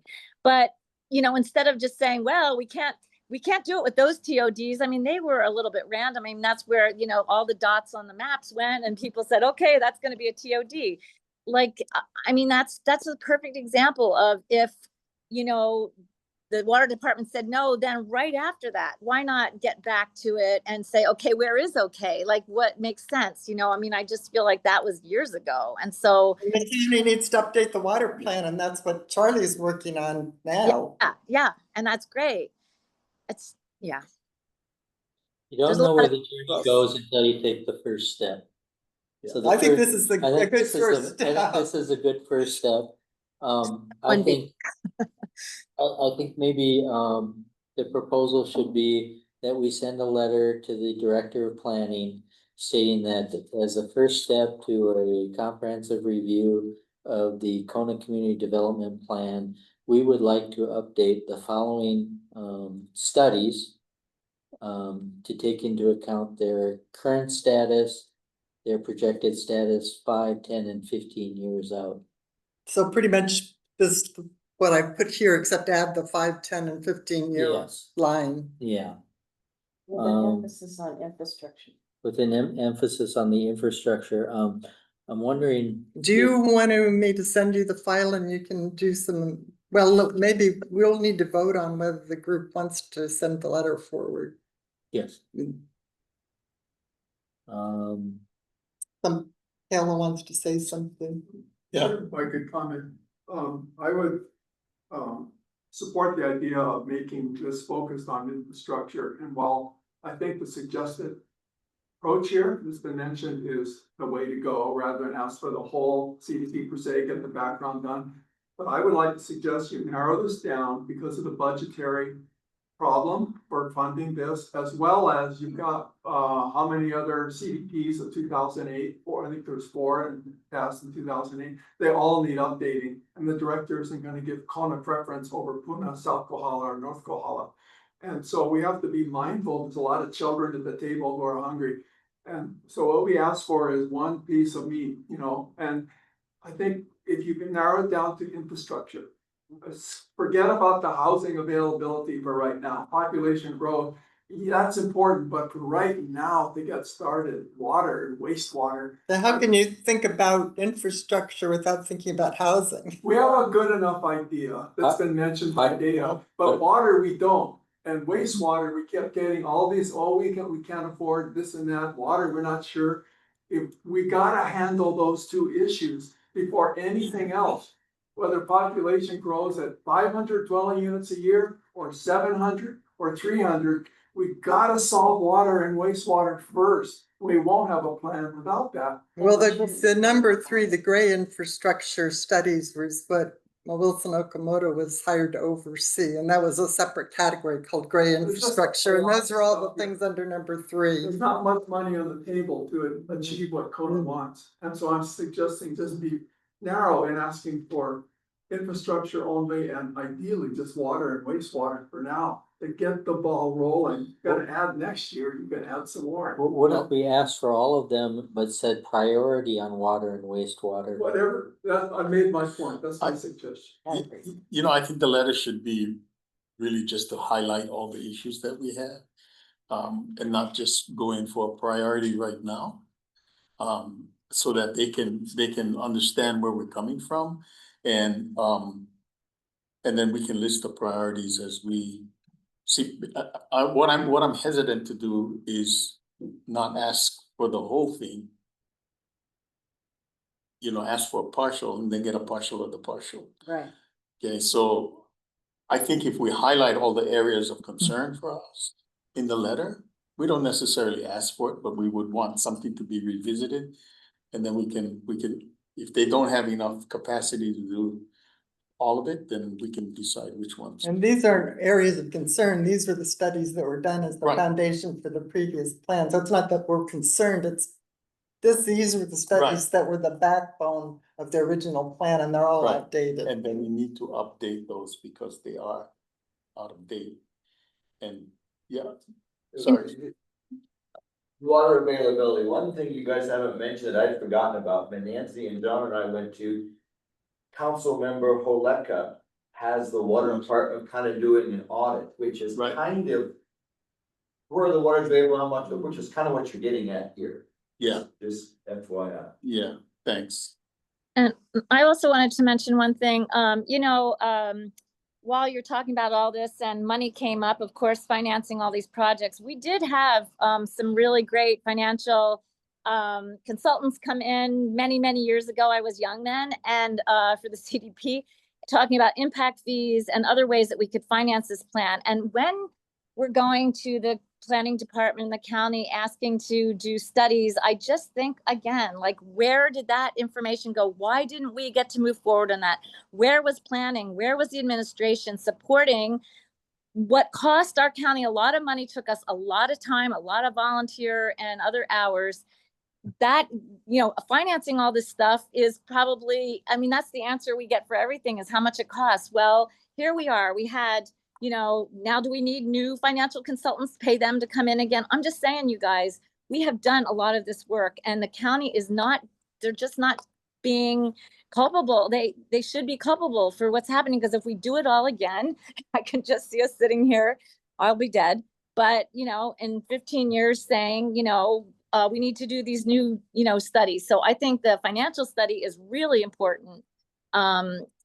Especially, how to finance all this infrastructure, which is correctly said to be coming from the government, not from developers. That was an important part of this plan.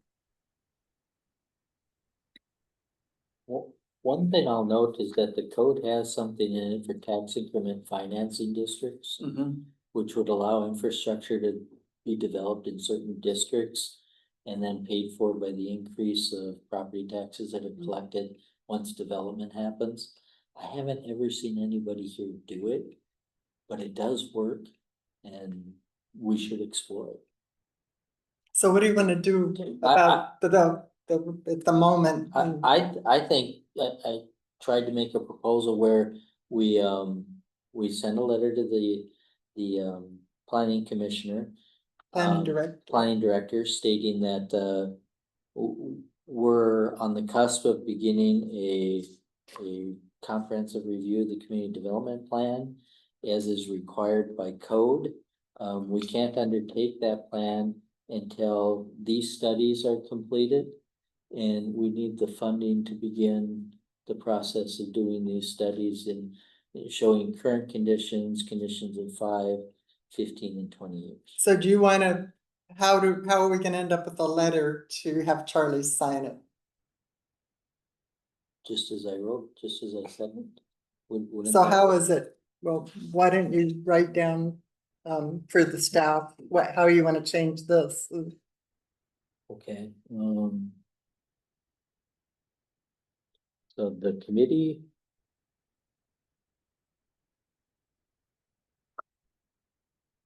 proposes undertaking a comprehensive review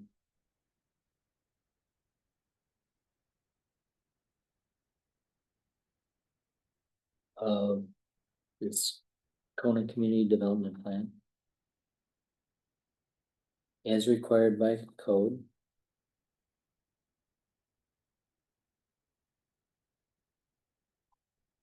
The first step of which is to update the following plans. And then make this list of plans. And state that we would like to know current conditions and projections for 5, 10, and 15 years. Why don't you add in one of these sentences for 5, 10, and 15 years, where it says update? Should be a sentence in there that you can stick the 5, 10, and 15 years in there someplace.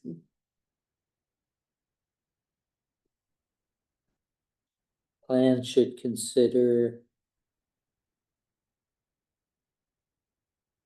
current conditions And and projections. out 5, 10, and 15 years. I'm okay with that. I'm okay with that. So that's my motion. Okay, can you read it into the record so that we get them to record it, because they'll write it, Well, Okay. Am I- we am I can, we right? can give it to them. and- or you can give me a. No, you're not gonna be able to read this. The committee proposes undertaking a comprehensive review of the community development plan as required by code. To initiate this undertaking, we request that the following plans be updated. And then we list the plans. And then we state, plans should consider current conditions and projections out 5, 10, and 15 years. Is that a motion? That's my motion. I'll second it. Just a friendly amendment, can we put Kona somewhere in there? The Kona thing? Community Community Yeah, Development okay. Plan. Just don't wanna confuse them. Okay, So maybe we could give this to them. Okay, if they wanna see my scribble. No, I guess we have to vote. yeah, so, there's no other discussion, all in favor of, the, motion on the floor, please indicate by saying aye. Aye. Opposed, nay, hearing none. Congratulations. Well, Motion thank you passed. for all the work that you did. Yeah, and thank you. Yeah, thanks to This you, was, both you guys, you and Nancy. Obviously, you dug into a lot of the details, so that's a good thing. Okay. Well, they really should start. I mean, when you first brought it up, my reaction was, well, we gotta wait till the general plan is done. And I still believe we can't start the community outreach part of this until the general plan is done. But all of this stuff needs to be done first. Well, and even if Right. we started right now, it wouldn't be done, the plan would be 20 years old by the time we. So Um, to get, I just want to add one thing, you guys, and I'm sorry, but this is near and dear to all of us. I'm just worried about the cynicism that this is all creating. And once again, unless you figure out how to get, more past the studies, I just don't know. I think people are going to be, we want the biggest goal here is to try to get people to the table, to come to these meetings and to get involved in some committees and making it, community planning. And I just don't know. And I see the pragmatism of I know you got to get these studies done. I totally get it. But to get these studies going, and someone mentioned a hamster wheel, and I'm sorry, but I am the last person to give up on stuff when I have an idea and believe in it. But I just don't know how long the community can stay on board or even is on board. We were trying to encourage public input, and I don't know, this stuff of just going back and over again and not having an idea of how we're actually going to take these studies and do something with them is just disturbing to me. But anyway, thanks for everybody's hard work. It's a really hard thing, but I just think we're missing something really important here. I'm not saying I'm the one who knows how to do it, but it'll certainly help if I can. Just wanted to say just a quick footnote for you, Janice, that the community is, we're really concerned with all of this and the Kona community plan. And there have been a lot of changes, and we're all our minds are going like this, and we're worried about our infrastructure. We're worried about things being built without the infrastructure. And I think that taking a step to do more research in order to see some of these accomplished may actually be a positive thing, to be able to go forward with a little bit more assurance and more support from the community too. To think that, okay, they're actually considering this. Yeah, they're worried about all of this too. Well, I take what you say completely to heart. In fact, I just feel like that happened. I've just seen the cycle of that happening, and that's great. And the truth is, I have to say that back when this whole thing happened, it was because traffic was it was really about traffic so much, and natural open space and cultural resources. But it was so intense. It was before the Queen K Highway was expanded. And that's what really brought so many people to the table. Now that road was expanded and now people are starting to see, where they're sitting in lines of traffic again, that is just something that hits people, in the head, and that I think will make people more interested. And I really take what you say to heart. It's the going through it again and again that is what concerns me. I just want to see some results, and the Kona Open Space Network will be a great thing. It will be that is a positive, great thing that came out of the CDP, but it's 15 years later, and I'm not saying that it's not bad that it's happening, but I'm just saying, why aren't these things happening sooner, and what can we do to make them happen, so that the next people that are getting, like your friends or your people that that are excited or worried or whatever it is, and they want to be involved, that I just don't want to see them all let down and leave the fight, because it is, there's a lot of ups and downs, and we need them to stay involved. And if we don't see results, then I'm just afraid people won't be involved. So, but thank you. It's good to hear everybody's different, where they come from, because that's the whole point of the plan. So thanks. Okay, thank you. That concludes our business items. Oh, I'm sorry, go ahead. It's just observation, like what was pointed out was that when we did this community development plan, it was for like more housing and all of that, and then now, 20 years later, and I'm looking back, and the housing, there was more housing. And then the prices went up so much that the locals could not afford to move into that housing. And even in my local neighborhood, what's also happened in there was some mention about, 3 families living in a house. That's how the local people get to survive, is by putting 3 families in their house, and the house across the street from me, okay? And guess what? The realtor in my neighborhood told me that,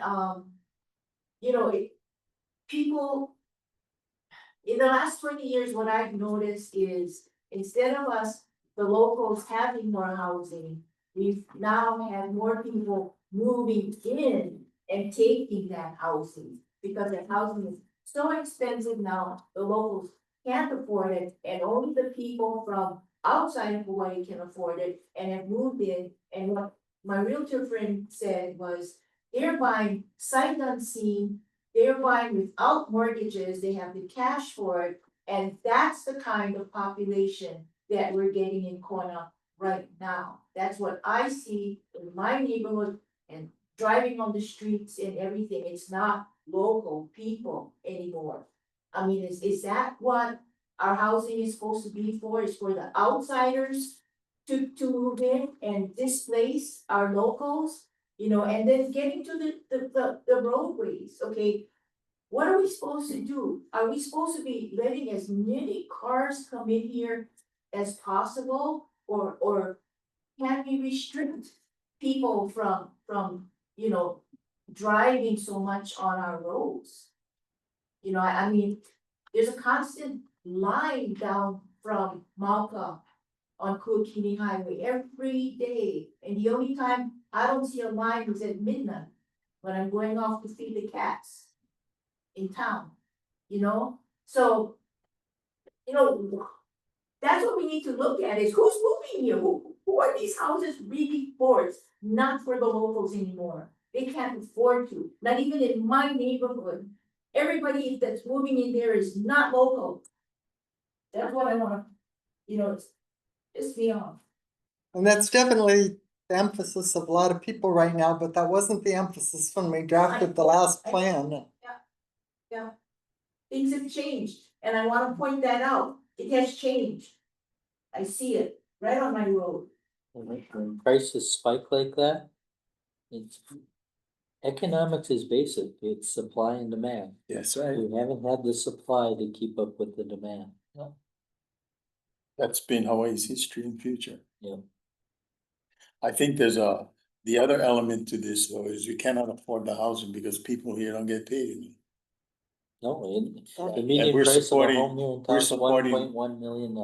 Yeah, we're supporting a primary industry in Hawaii that doesn't pay as well. That's mine. So.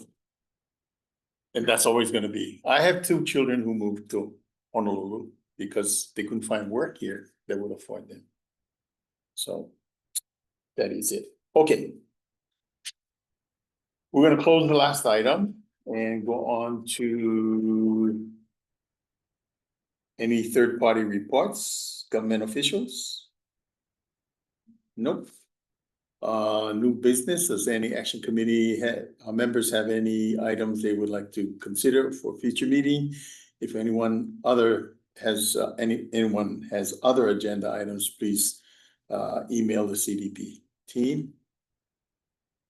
The next meeting is gonna be on November 12th. Okay, announcements, Ellison, Onizuka, Kona International Airport, a Keahole Master Plan update. Yeah, that's John, gonna did be. you? Yeah, Yeah, so they had this will be short, they had a master plan meeting update here in the council chambers. It was basically the same thing they did over Zoom that I attended a while ago, they just had stations set up and you can go talk to them. It wasn't too much that came out of the, photos, we were there too, yeah. What I wanted to report is I did meet with Sai from the Hawaii Department of Transportation, and I asked him specifically, hey, you keep bringing up the Kona CDP at these meetings. Can you, or would you be interested in coming and talking with our committee, about this? They seem like they really want to get this master plan, this plan out to the community and get community support. Apparently they have to get buy-in from the airlines themselves in order to update anything at the airport, which I found was interesting. So he emailed me, I emailed him, and I haven't really heard back, but I think I'm gonna continue to reach out to people on the team to try to get them to come present. I think it would be a win-win for us and then for them. So anyways, that's the update from that. They didn't go into, they're still kind of in the really early stages of this master plan update, so they didn't really go into a lot of specifics, just showing that airport usage is gonna grow over time, and so we need to accommodate that. Yeah. did you want to report on the Kealakahe Regional Park? Yeah, so I met with James Kamada from the planner, the parks planner. I met with him in Hilo, this was a couple weeks ago, I guess. Just to ask him what the status was based on, so the wastewater treatment plant, it came up again at council last week. I didn't watch the meeting, but I'm assuming it's moving forward. They're gonna update the wastewater treatment plant. And then I wanted to ask James, what's the plan for the park? Because that's what he keeps telling me is the holdup is the wastewater, is the water for the park, what they're gonna do. So while they're moving forward with the updates, they still need to figure out delivery of water to the park. So it's either gonna be from DEM, the Department of Environmental Management, to put in high pressure pumps that can pump all the way up through the park. Or it's gonna be pumped up to the top and then kind of trickle down, and that would be more of the park's responsibility at that point. So they can't finish the master plan update until they get that answer of whose responsibility it is. So that's what they're waiting on. James said that he is going to, he meets with the mayor once a week. He was gonna bring up that I met with him and talked with him about this, but that's kind of where the park is at right now. They need to figure out whose responsibility that is. They can finish the master plan update and then they can get that, release that master plan and then continue on with this project. So that's all I have with that. They are committed then to upgrading to R1, the wastewater. Yeah, it made it So- through the finance committee and I think it's Okay. at council now. They have a plan that is just cheaper. They're doing like half of it. Half of it now, then that would cover all of the water they're currently discharging. And then they're gonna do the other half later, but they are moving forward with it. Which is Okay, a good thing. that's a good news. Okay, so the next was legal guidance on agenda items, CDP staff. At the last meeting, I thought that approving the letter that was distributed about the tree cities and asking the mayor to put the arborist advisory committee back into place was premature, because it was a decision, it was a letter that hadn't been seen by the committee before, and I thought it was a violation of sunshine law. And so we asked for legal counsel about that, and there's time sensitivity associated with it because they wanted to get the letter out. So the maker of the letter didn't really want to wait another month Right. So the corp counsel's opinion was, she felt that since the sentence was in the body of the agenda item, that decision-making could occur, that would make it okay. So she authorized the letter to go forward, which it has, and Charlie signed it, but she said, that said, we can always improve our clarity on our agendas. It is a delicate balance between providing sufficient information to inform the public about what our boards and commissions will be doing to satisfy the sunshine law, while at the same time not tying the hands of the body like the AC so they cannot work. So basically, she's saying that on one hand, that was okay, but on the other hand, we should pay attention to these things, so. So do you like the way it was written in these newer agenda items on the business today? Yeah, well, I objected to the sentence, the decision-making may occur, because I think that if decision-making is gonna occur, it should be, we should have enough responsibility to have it on, that statement on the agenda in advance. That's my whole thing. It shouldn't be ambiguous. Anybody looking at the agenda a week before the meeting should be able to see that they're gonna make a decision one way or another on this item, or they're gonna defer it, or they're just gonna receive an update. It should be one or the other. It shouldn't be this mishmashi combination of both. So I thought this agenda was fine. Okay, so environmental notice went out September 8th, 2025 for the Kehoe Bay Management Plan, which is Kamehameha Schools.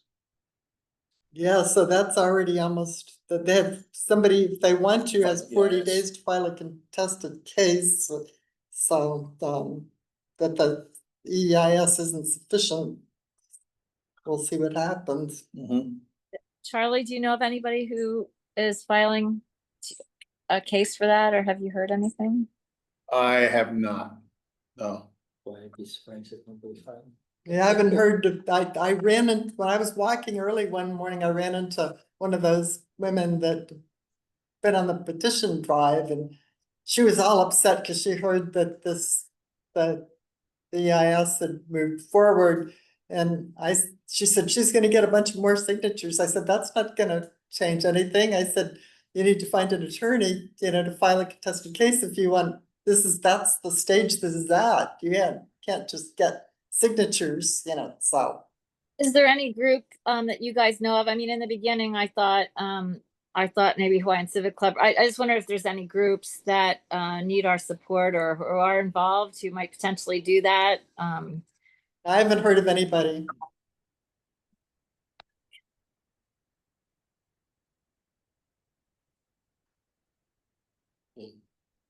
Okay, so the last thing is we're still looking for applicants for the Action Committee and for Cultural Resource Commission.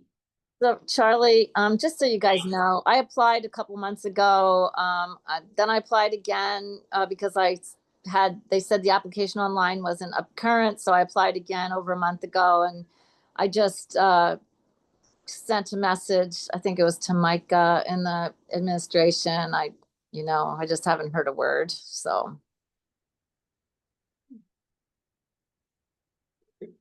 maybe Mary, somebody could just pass the word along that I did email it. I have sent it a couple times, so.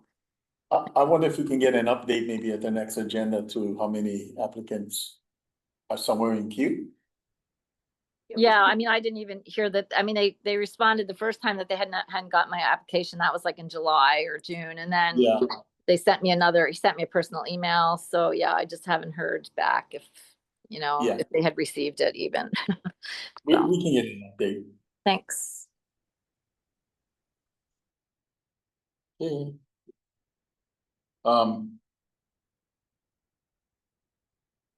Any suggestions or thoughts on next agenda items for next meeting? I can't think of anything at the moment. I was wondering if we shouldn't have, that Kehoe thing on our agenda as a discussion item. The resort, Yeah. I mean. I don't know what we could do about it.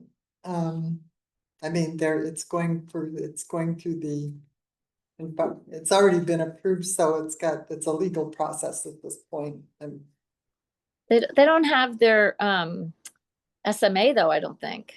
No, well, that would But that's be what something to they're- respond to is when the SMA gets on the planning commission agenda. But it's going to increase loads on our traffic and our utilities and, I mean. We should have responded earlier. At this point, the EIS has been accepted. In other words, that's what I'm trying to say, unless you want to hire a lawyer. Right. Yeah, except for still the input from the action committee still might, I mean, it doesn't take that much to do it, right? I mean, if you can still just chime in if they're, so that they're forewarned, especially the planning director. I mean, he seems to be taking a very, positive attitude towards pretty much every development that's been brought up lately. So maybe if he hears some concerns before that process begins, he might be better armed, I guess I wasn't even saying for concerns, I mean, does everybody else on the board even know what's being proposed? Oh, yeah, we Yeah. talked about it on and off for a year or so now. It's, Um, it's kind of tragic in the sense that it's one of the very few community meeting places that we have, period, and it's gonna be gone. Well, So it's the that's- empty land on the side of the hill. Right, but it's the canoe clubs, and it's the volleyball players, even though that seems like a small thing. And everybody meets there on the canoe grounds. Just family gatherings The and. county did just buy 2 parcels of land down there. very small. But I mean, people should have responded and wrote letters when the EIS was in its preparation I think stage, they is what got I'm it. trying to say. The planning director and the mayor have signed off on it. That's why it's at the stage that it's at now. I mean, we should have done this like 2 years ago. Okay, so As- Minds, mean- they can still change their minds because the SMA still goes through the planning department, right? That's a different process. I And know, I told the woman, I said, find somebody, the lawyer that'll take it on in terms of just tsunami inundation. All of that's in the tsunami inundation zone.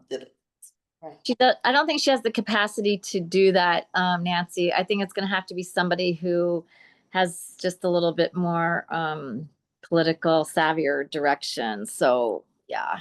Okay, Need to be somebody else. can we table this until we put it on the agenda? Or if we decide to put it on the agenda? Do you want to put it on the agenda? I think it's important enough that we should have a discussion on.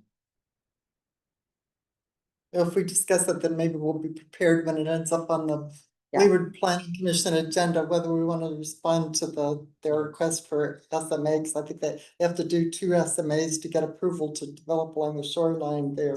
Yeah, and I don't have an opinion one way or another because I don't know enough about it. So. Yeah, so someone's gonna update us on that? Or how do we get that information? We research it ourselves, go read the EIS and then have a discussion, cause if it's a public comment, Oh, there isn't any more public comment for the EIS, it's done. no, but we're gonna get public comments, I think, coming into the room. Yeah, a bunch of We're people not show gonna have up. to say, well, sure, there's gonna be people who show up, That's how you get public involvement. right, but That's why I It's said, out what the- can we it's- do it's out about the it at gate. that point? that's the thing.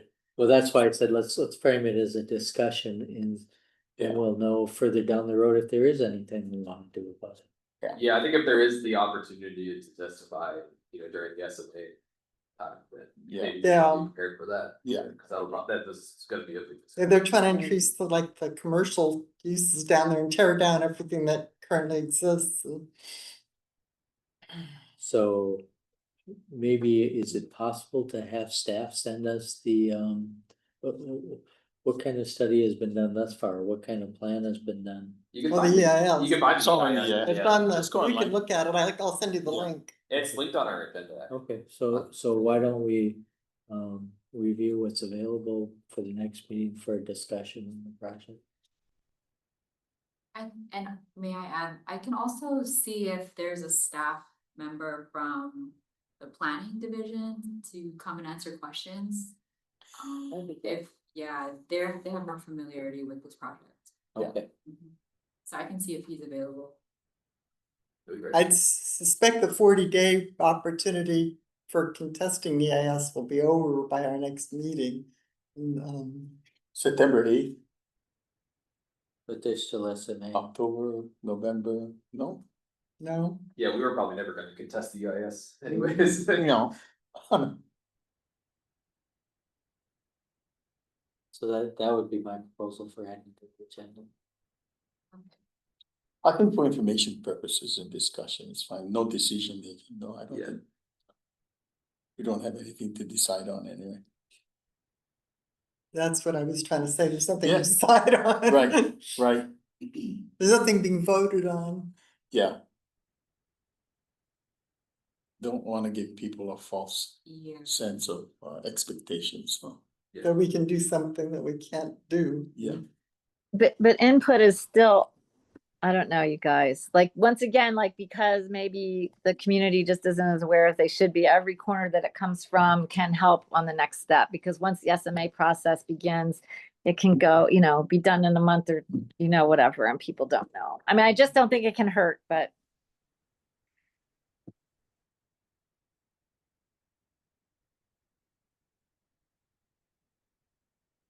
Yeah, I'm okay with putting it on. Don't know if we discussed the EIS, we just discussed the project.